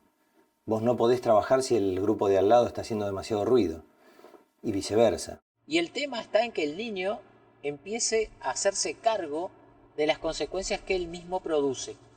Aquel ser que puede dominarse, que puede pensar, que puede reflexionar, realmente no necesita de un límite externo para poder conseguir lo que quiere. No podemos pretender que un joven pueda tomar decisiones conscientes sobre su vida, su entorno o su país si siempre decidimos por él cómo debe ir vestido a la escuela, qué debe aprender o qué hacer en su vida. Estos jóvenes tendrán que tomar decisiones en una sociedad donde las reglas van transformándose según las nuevas necesidades, opiniones y formas de entender la realidad. De la misma forma, podría suceder en la escuela, donde las reglas serían funcionales al aprendizaje, necesidades y opiniones de los niños. Para lograr esto, es clave replantearnos las estructuras de poder en la escuela. Que no debe haber estructuras de poder, que tiene que haber una autoridad funcional, administrativa, funcional, organizativa, pero no de poder. Cuando te atreves a cuestionar esa autoridad que viene de hecho, te puedes convertir en un mejor director de un proceso. A veces les pedimos la opinión y en definitiva cabe preguntarse si vamos a tomar en cuenta esa opinión o no. Yo diría ver juntos. Tenemos una cuestión y decimos, bueno, vamos a verla juntos. ¿Y cuál es tu idea? No, vamos a ver juntos. No abordemos esto con mi idea, tu idea, ¿no? En la naturaleza lo que existe es la cooperación. Los organismos que cooperan con los otros son los que más sobreviven. Los organismos que creen que pueden vivir independientemente no sobreviven. Entonces algo muy importante es cómo comenzamos a construir mejores ciudadanos desde la escuela. El concepto de participación. Si no se aprende desde el aula, ya después es muy tarde. Porque son ellos mismos los que, a través de las conversaciones o los diálogos que se van generando en el colectivo, logran evidenciar qué es lo mínimo que necesitan para poder convivir en ese espacio comunitario. El coordinador sería el que coordina que el currículum se cumpla, pero todas las cosas pequeñitas de adentro de ese currículum lo elegimos entre todos. Los niños tienen que aprender a trabajar en grupo, a escuchar al otro, a aceptar ideas distintas aun cuando no estén de acuerdo y no usar la fuerza. A poder resolver conflictos, a tomar decisiones en grupo, a ponerse de acuerdo. Yo siento que los niños cuando están seguros y se sienten respetados, están en un espacio en armonía, en equilibrio, ellos por lo general no buscan romper el límite, sobre todo cuando ha sido y ha surgido desde ellos mismos como comunidad. Por ejemplo, si hay un problema, asamblea. En la asamblea se discute lo que pasa. Entonces, ya no se discute como que está contra el reglamento, que está bien, que está mal. Se discute la acción, se discute la sustentabilidad, se discute la interrelación.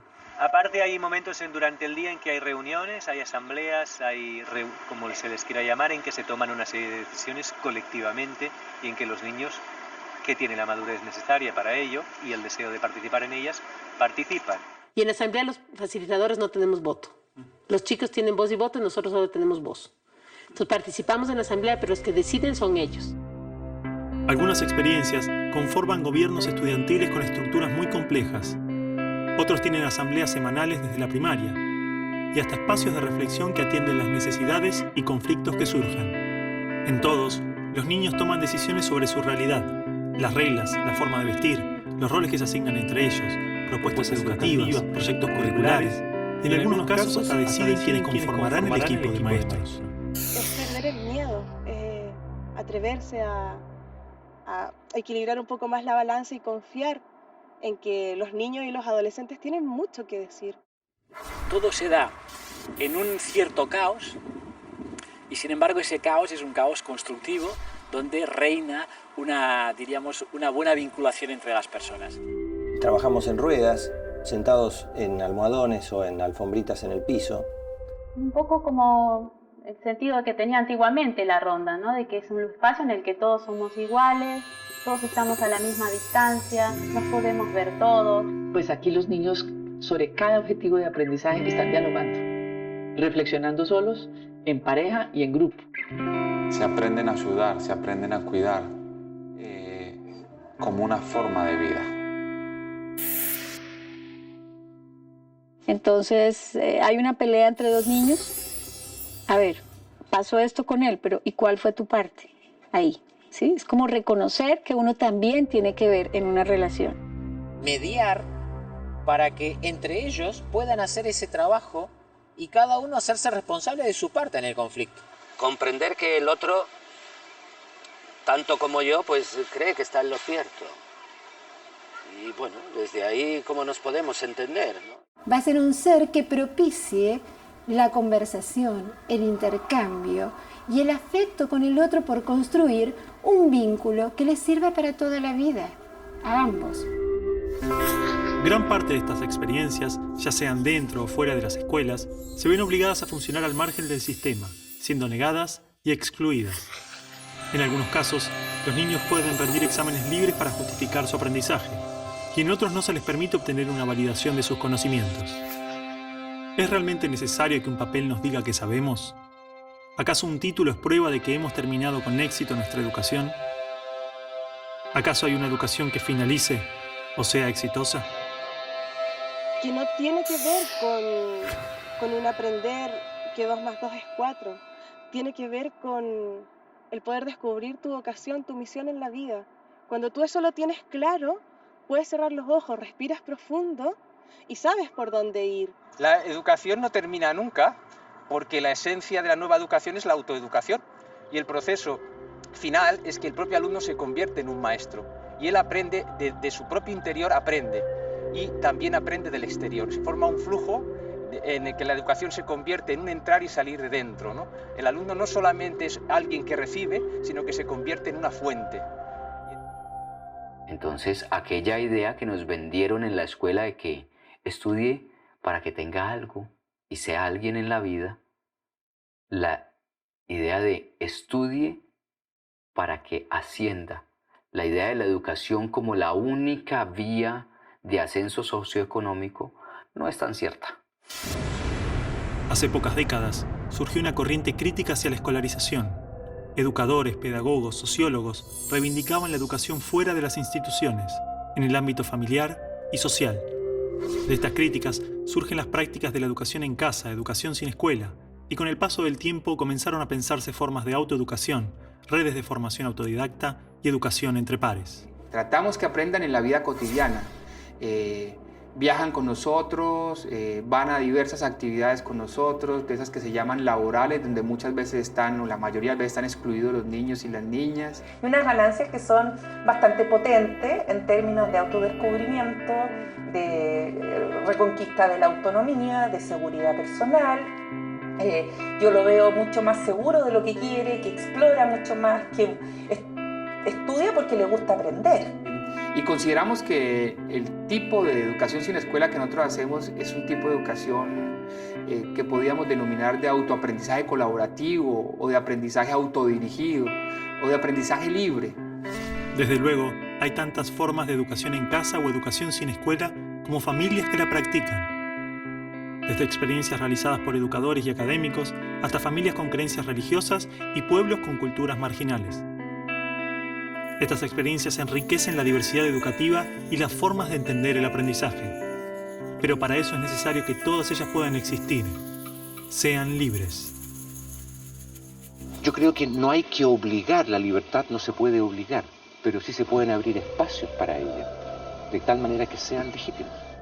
Y si la mitad de una nación quiere la educación estatal, bien, que la tenga.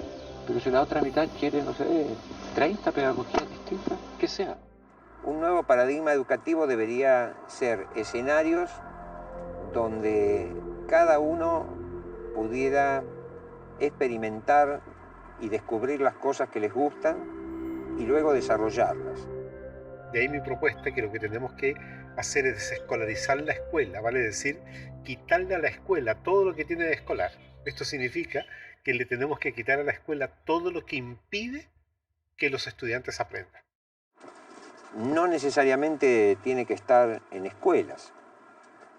Esto podría estar en, no sé, en clubes, en vecinales, organizaciones barriales, en las plazas. Es decir, es ilimitado los lugares donde podemos llegar a poner esto en funcionamiento.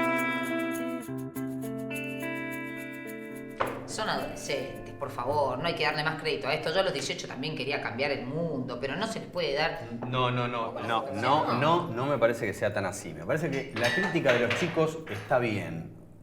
Es una crítica al sistema educativo, no lo tomemos como algo personal, pido por favor. Perdón, pero yo tengo que tomar una determinación.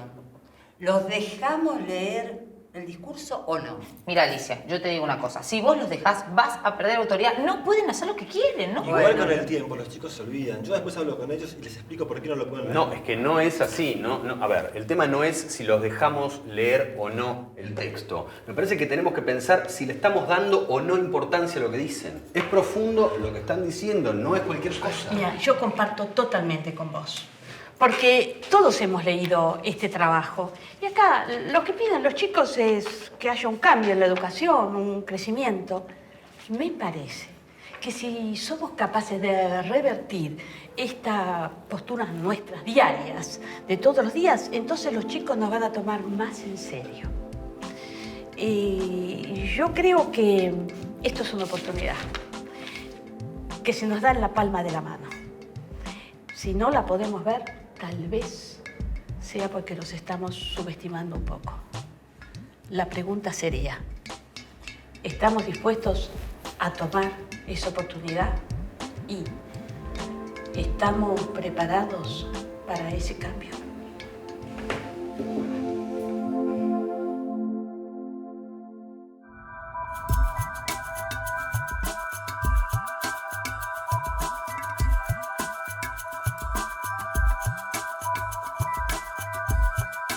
Ya no va el gran maestro a dar la gran clase magistral. Está simplemente acompañando un proceso de aprendizaje con un grupo de personas que no saben más o menos que él. Sí, o sea, el maestro debe entender que es un guía. Debe entender que va sembrando, que va guiando, que va poniendo oportunidades y excusas para que el niño explore, trabaje y se sienta motivado e interesado. Por lo tanto, a mi modo de ver, el término educación es confuso y parte desde un lugar arrogante. Por ejemplo, educación viene de educere. Educere significa sacar. Si yo soy profesor, quiero que el niño saque algo, saque lo mejor de sí. Pero eso incluso es arrogante, porque es un poco violento que tú saques lo mejor de ti, que yo te haga sacar lo mejor de ti con mis educación.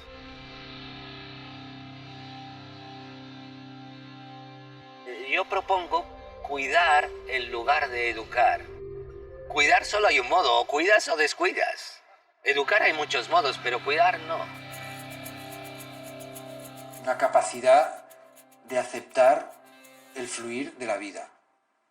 Porque esto es la vida, no es otra cosa, ¿no? Y no tener como la intención de enseñar en todo momento. Un buen camino es abandonar la pequeña omnipotencia que suelen tener los docentes de creer que llevan algo que enseñar a sus alumnos. Sí, necesita hacer un gran trabajo de humildad y de observación para poder percibir a cada niño en su proceso y cuidarse de no ser un obstáculo para él. La clave no está en los materiales, los recursos, las metodologías, los contenidos o los currículums y planificaciones, sino en la forma, en la relación, en las personas y su forma de ver la educación, su manera de entender la vida, la niñez y el aprendizaje. Podemos capacitar miles de docentes e invertir millones en materiales y nuevas metodologías. Pero el secreto es la mirada de cada ser humano sobre los otros, lo que hace y lo que es. ¿Vale? Es abrir ese corazón puro, ese externo que uno tiene y hablar con claridad. Eso es lo único que necesitan los niños y a partir de ahí es la comunicación. Todo lo que ellos ven que tú eres a través de la verdad, ellos lo escuchan. Un docente que no cambia su actitud, que no cree en lo que va a hacer, es muy difícil que tenga resultados. El principio básico de todo cambio es cuestionar lo que yo creo. Y esto nos da miedo. Es decir, yo no puedo cambiar manteniendo lo que creo. Y por lo tanto, en cierto sentido, o de un modo simbólico, tengo que morir. Mi visión de la vida tiene que morir para hacerse mejor. El aprendizaje es una continua transformación y difícilmente podremos acompañar y colaborar en el aprendizaje ajeno si no aprendemos por cuenta propia, si no nos enfrentamos al cambio interno, a nuestra historia personal, a lo que nos condiciona. Y la pedagogía logosófica se basa en eso, que es algo muy natural. No se puede dar lo que no se tiene. O sea que todo lo que se quiere enseñar tiene que tener el aval de la propia experiencia, el aval de la propia vida. Los que están enseñando vienen de una educación represiva. Por lo tanto, los maestros que enseñan no saben cómo gestionar sus propias emociones. Por lo tanto, no pueden enseñarlas. La clave está en que cada generación tiene una responsabilidad para mí. Una responsabilidad esencial que es ser ejemplo de lo que hace en su vida. Ser ejemplo de una vida lo más integral posible.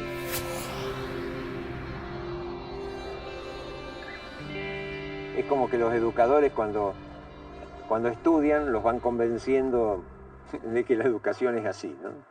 Y entonces tienen menos capacidad de cuestionar la educación. Pero no son felices, pero no la pasan bien, pero no disfrutan de su trabajo.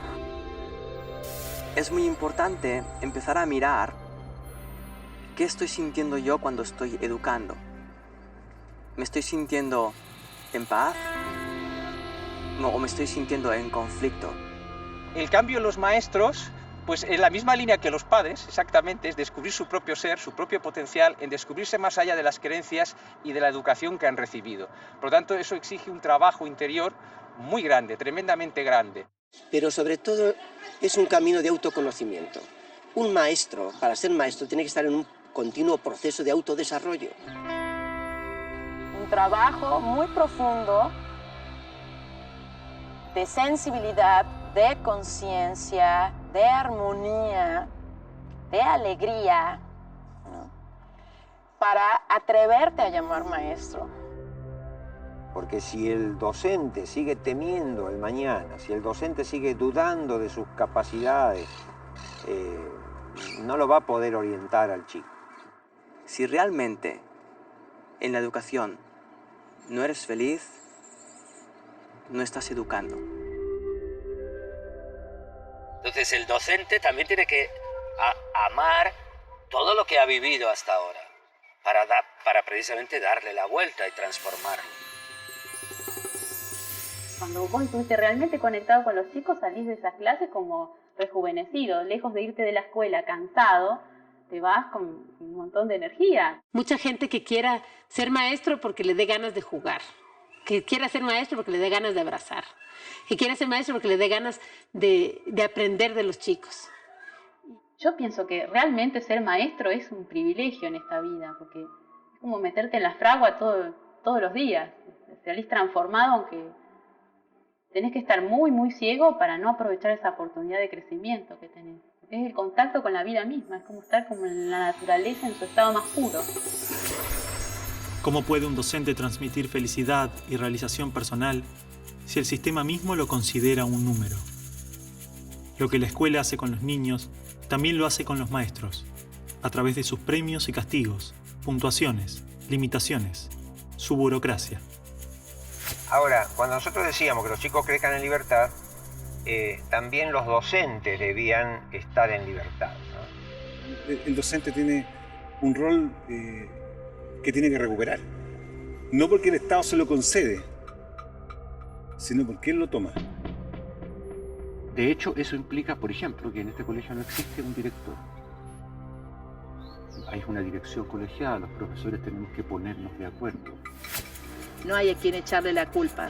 Si una reunión no es tan fructífera, es responsabilidad de todos. Porque no hay un jefe, un director, alguien que defina.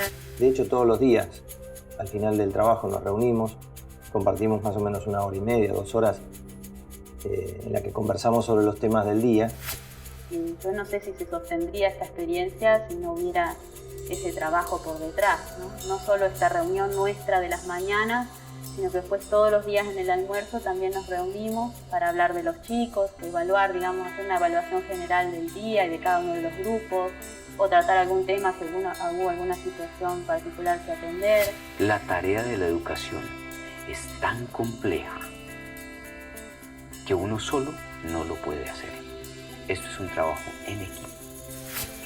Una educación verdaderamente democrática confía en que los niños decidan sobre su aprendizaje, en que los padres sean libres de decidir y participar en la educación de sus hijos, y en que los maestros elijan qué camino desean tomar en cada aula, en cada escuela. Solo de esa manera nos aseguramos que la educación responda directamente a las necesidades de cada persona, familia y comunidad.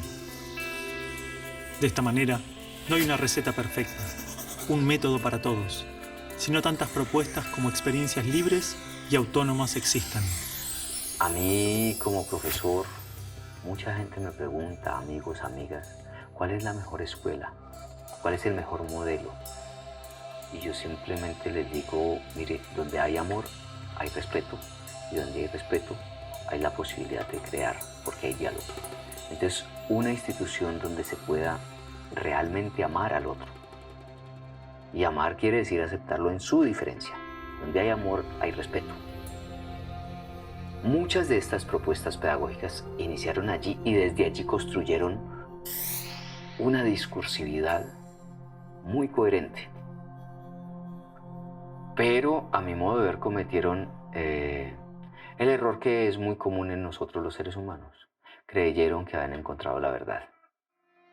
Lo importante no es inventar otras pedagogías y otra y otra y otra, sino adecuar la pedagogía al momento cultural, a ese grupo de niños, a ese grupo de docentes, y entonces vamos a gozar la pedagogía. Tiene que seguir sus instintos y no quedarse en lo que se ha venido haciendo, simplemente por no romper la inercia. Que se olvide todo lo que aprendió, todo lo que le han dicho y todos los conceptos que le han dicho y que contacte con su corazón. Y que cada vez que vea a un niño, se acuerde cuando fue un niño y se acuerde que lo que más le gustaba era jugar y que lo que más quería era que le sonrían y que lo que más quería es que le hagan cosquillas y que se contacte con ese ser humano así de corazón a corazón. Honestamente creo que la educación es cuestión de personas, más allá que de pedagogías, ¿no? Y de lo hace la persona. Micaela, tuve que salir del trabajo para venir hasta acá por semejante estupidez. No es una estupidez para mí. ¿Eso para qué me habrán llamado? No sé, mamá, unos chicos querían leer una cosa y al final no los dejaron. Usted está todo aprobado, ¿verdad? Sí, mamá. Bien. Tenés que recibirte. ¿Cómo crees que vas a entrar a la facultad? ¿Y quién te dijo a vos que yo quiero ir a la facultad? Bueno, Juan, esto se terminó. Vos tenés tu futuro ya asegurado, así que ahora te vas de vacaciones, disfrutas de la playa y en abril cuando llegás, te vas a trabajar con él.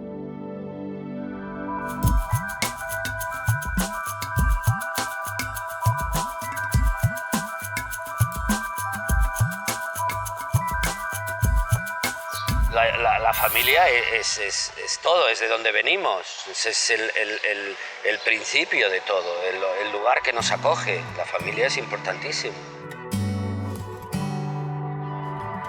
La pedagogía sistémica dice que los protagonistas de la educación son los padres. Entonces, una escuela que esté poco vinculada con las familias es una escuela que tiende a cerrarse en sí misma y por tanto a reproducir mecanismos de relación y de aprendizaje que seguramente están desvinculados de la realidad de cada uno de los alumnos. Sin la implicación de los padres y de las familias en general, no puede haber proyecto. La familia no es culpable de los malos resultados escolares, como lo dice la escuela. La familia es la responsable de toda la vida de la persona que está criando.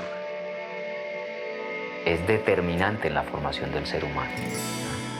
Porque tú puedes hacer todo el trabajo de sensibilización, de respeto, de reconocimiento del otro, pero si llega ese chico a la casa y el padre apenas lo ve, lo desconoce, y cuando lo reconoces para regañarlo, para gritarlo, para mandarlo, ¿cómo qué le va quedando al niño?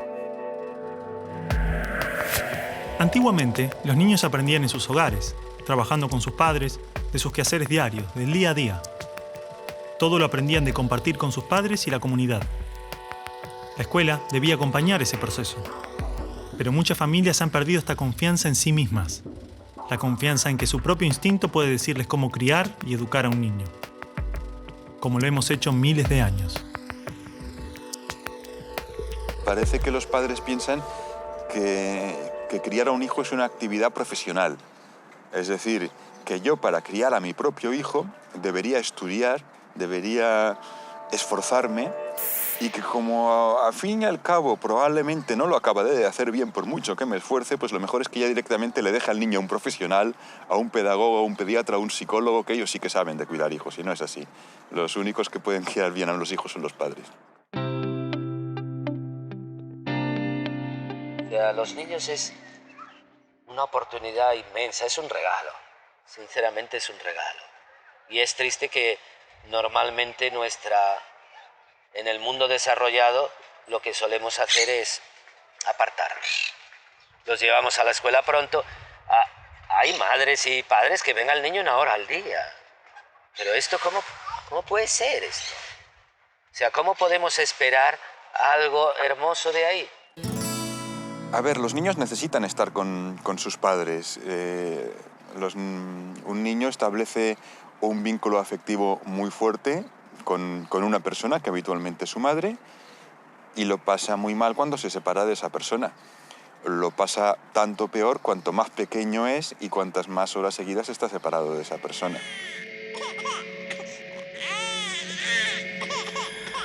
Ve que los papás les hemos aparcado ahí para que mientras nosotros estamos haciendo cosas interesantes o estamos trabajando, o sea, ellos están ahí encerrados para que no den el peñazo.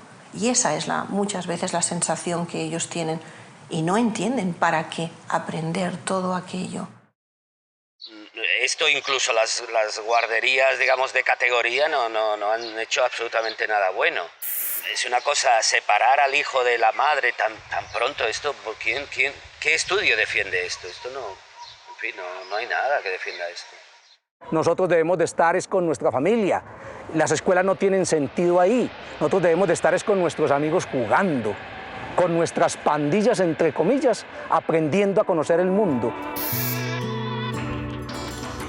La presión social, las extensas jornadas laborales, la necesidad de no sentirnos excluidos, nos obliga día a día a tomar decisiones sin preguntarnos realmente si son lógicas o coherentes para nosotros, sin pensar cómo nos sentimos. Es decir, yo creo que los niños son el reflejo de la sociedad que vivimos y si están bien cuidados, se nota. Y esta sociedad no cuida a los niños porque tampoco se cuida a sí misma. Ellos son nuestro espejo. Cuando un niño vuelve de la escuela a casa, la pregunta que los padres hacen es ¿y qué hiciste? ¿Y cómo te fue? ¿Y qué aprendiste? Pero la pregunta que normalmente nunca hacemos es ¿cómo te sentiste hoy en la escuela? La idea más revolucionaria que existe es intentar que las personas sean felices. Cuando una persona es feliz, tiene ganas de compartir esa felicidad con el otro, tiene ganas de compartir ese amor con el otro y tiene ganas de ayudar y cooperar con el otro. Pero para eso una persona tiene que estar bien consigo misma. Si yo le estoy diciendo a mi hijo, sé feliz, pero yo estoy resentido porque mis padres no me enseñaron esto, mi hijo no podrá aprender realmente lo que es ser feliz porque yo no se lo estaré demostrando. Cuando una persona está bien consigo misma cuando es capaz de tomar a su padre y a su madre y decir, sí, este es mi padre y este es mi madre. A pesar de todo lo que pasó, yo estoy en paz con mi pasado. Yo no estoy en lucha contra nada, ni quiero defender ni demostrar nada a nadie. No tengo que construir ningún tipo de identidad falsa. Soy maestro, soy psicólogo, soy tal. No, yo simplemente soy. Que intenten recordar al niño pequeño que ellos fueron y que recuerden que lo que era más importante para ellos era ver en los ojos de sus padres amor incondicional, aceptación total.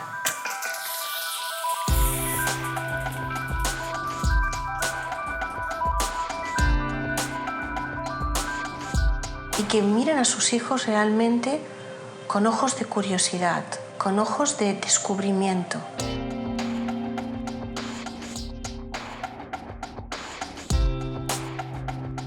Y que no solo descubran al niño, sino que también descubran al mundo a través de los ojos, de las manos.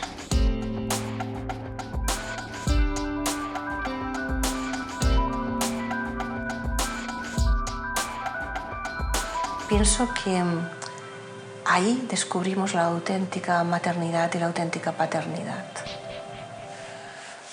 Pues yo les diría que miren a sus hijos, o si no tienen hijos, que miren a los niños, que observen un rato a los niños desde el corazón Y con eso es suficiente para decidir.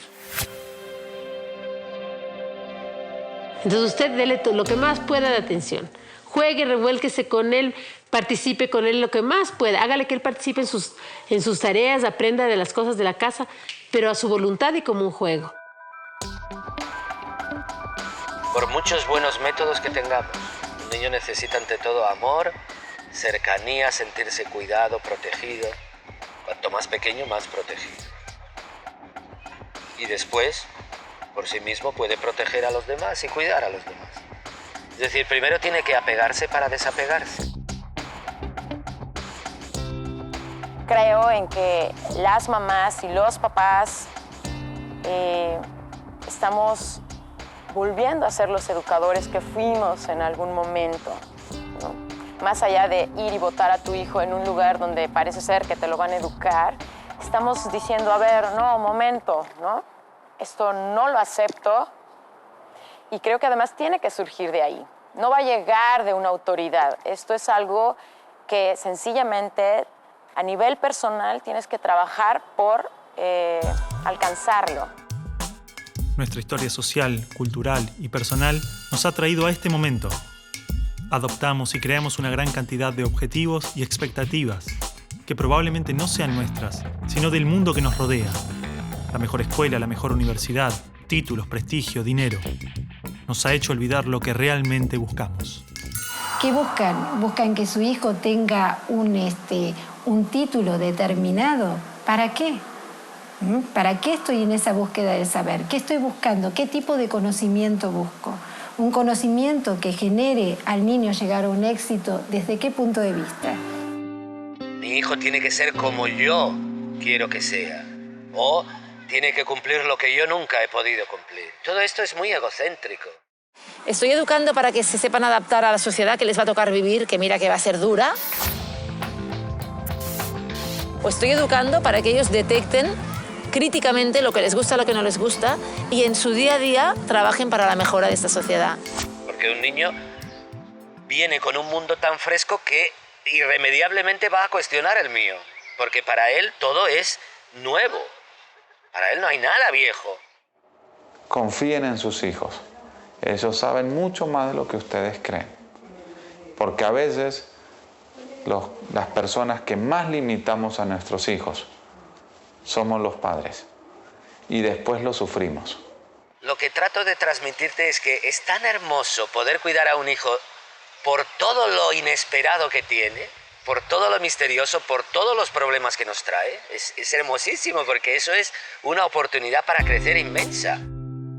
Liberemos nuestras expectativas.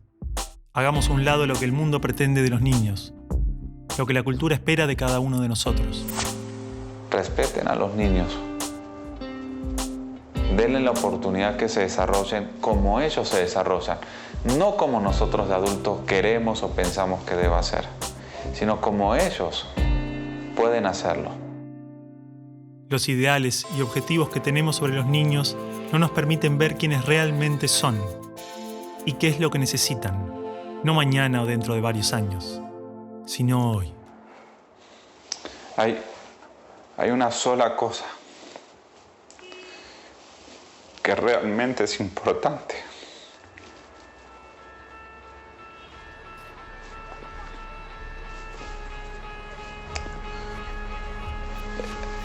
Es el amor que nosotros le podamos dar a los niños. Si queremos una sociedad diferente, lo único que realmente tenemos que hacer es amar a los niños para que ellos aprendan a amar a otros. El conocimiento va a venir solo.